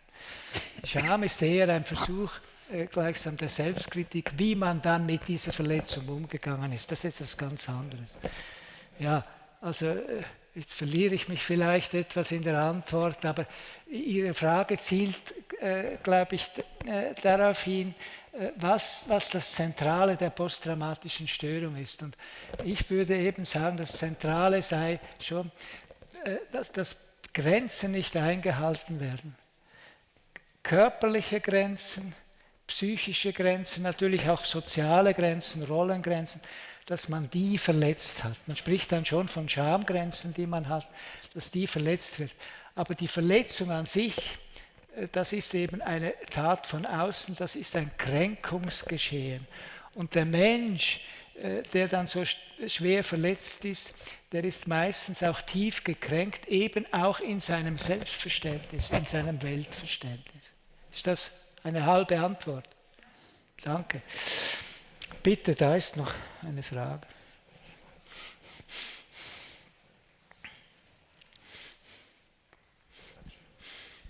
Bleiben wir bei den Gefühlen, die Sie angebracht haben und auch im Bereich Kränkungen. Gleich mal eine andere Frage. Wie kann man ein intaktes Vertrauen erspüren und somit Vertrauen in seinem Vertrauen haben? Die Antwort überlasse ich Ihnen, wer von Ihnen anfängt. Nee, Vertrauen zu vertrauen, oder? Jetzt habe ich eine Pause bekommen, jetzt muss ich reden. Das Also wir haben ja schon über das Selbstvertrauen ein bisschen gesprochen. Das ist ja schon eine Art Vertrauen in das eigene Vertrauen. Und es wird häufig diese Formel auch verwendet.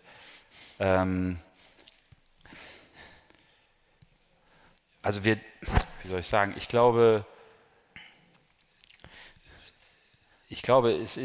es gehört zum Vertrauen ja dazu, das haben wir jetzt auch erwähnt, dass es ist seiner nie ganz sicher. Ich habe nie, wenn ich vertraue oder Vertrauen entwickle, habe ich nie absolute Garantien.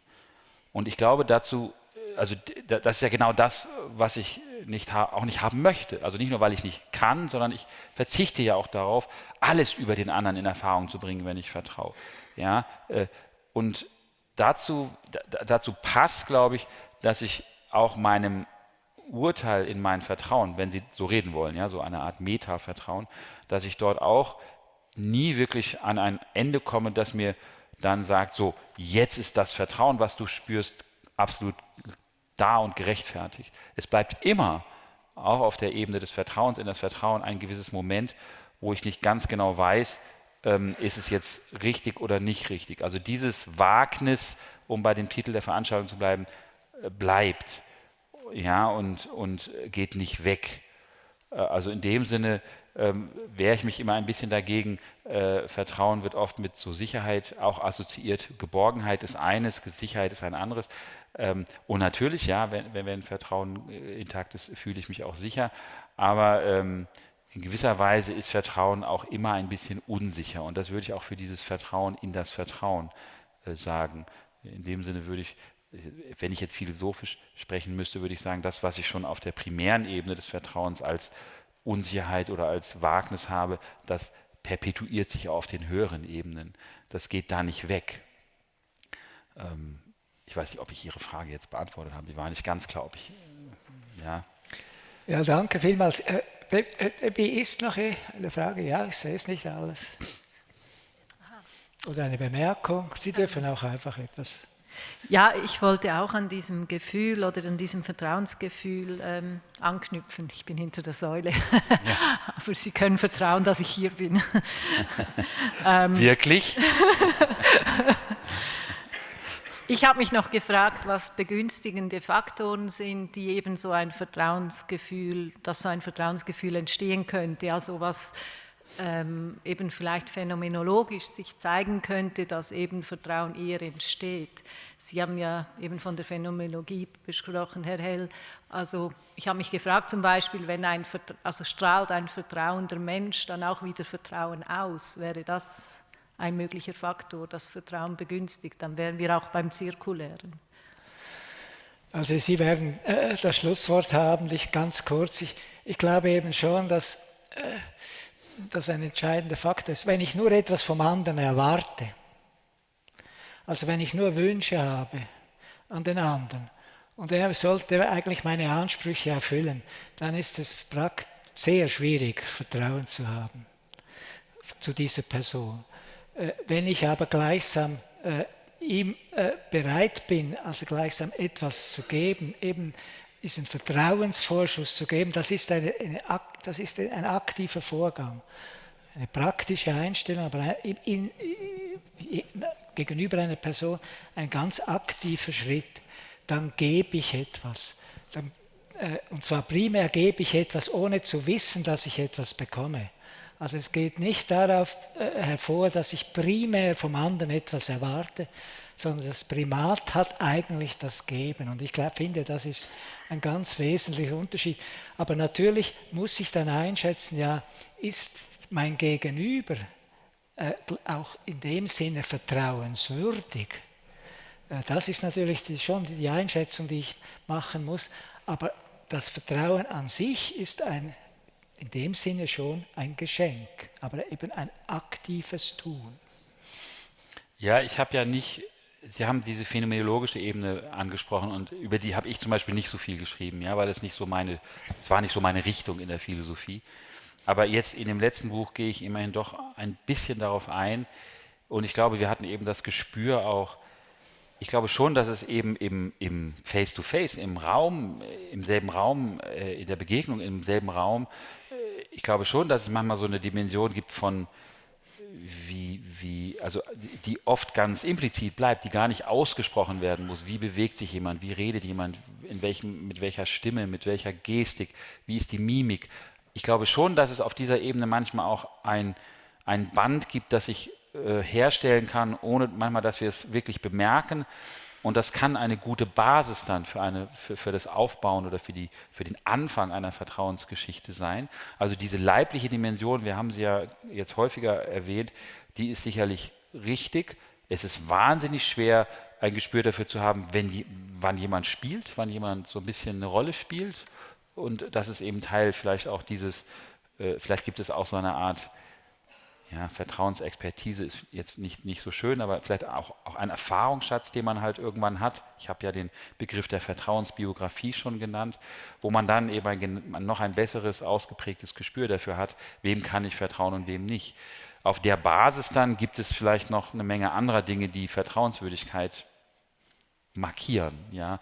Ist jemand ehrlich, ist jemand aufrichtig, gesteht jemand Fehler zu?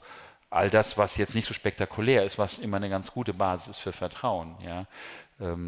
Auch das kann man spielen, das wissen wir. Und es gibt auch merkwürdige Phänomene, dass Menschen, die offen lügen, wie Trump oder so, Vertrauen bekommen, was wir noch nicht verstehen, was auch irgendwie... Ja, aber da schreiben Sie ganz hochinteressant. Ja, naja, das ist halt wahnsinnig, weil so haben wir auch nie als Philosophen gedacht. Wir dachten immer, Ehrlichkeit ist eine Basis für Vertrauen und jetzt wählen die Leute den oder vertrauen ihm, obwohl er lügt die ganze Zeit. Und die wissen vielleicht sogar, dass er lügt, aber die sagen vielleicht, das ist raffiniert, das ist strategisch sinnvoll, das muss man tun, die Gegner sind so gemein, wir müssen die belügen und.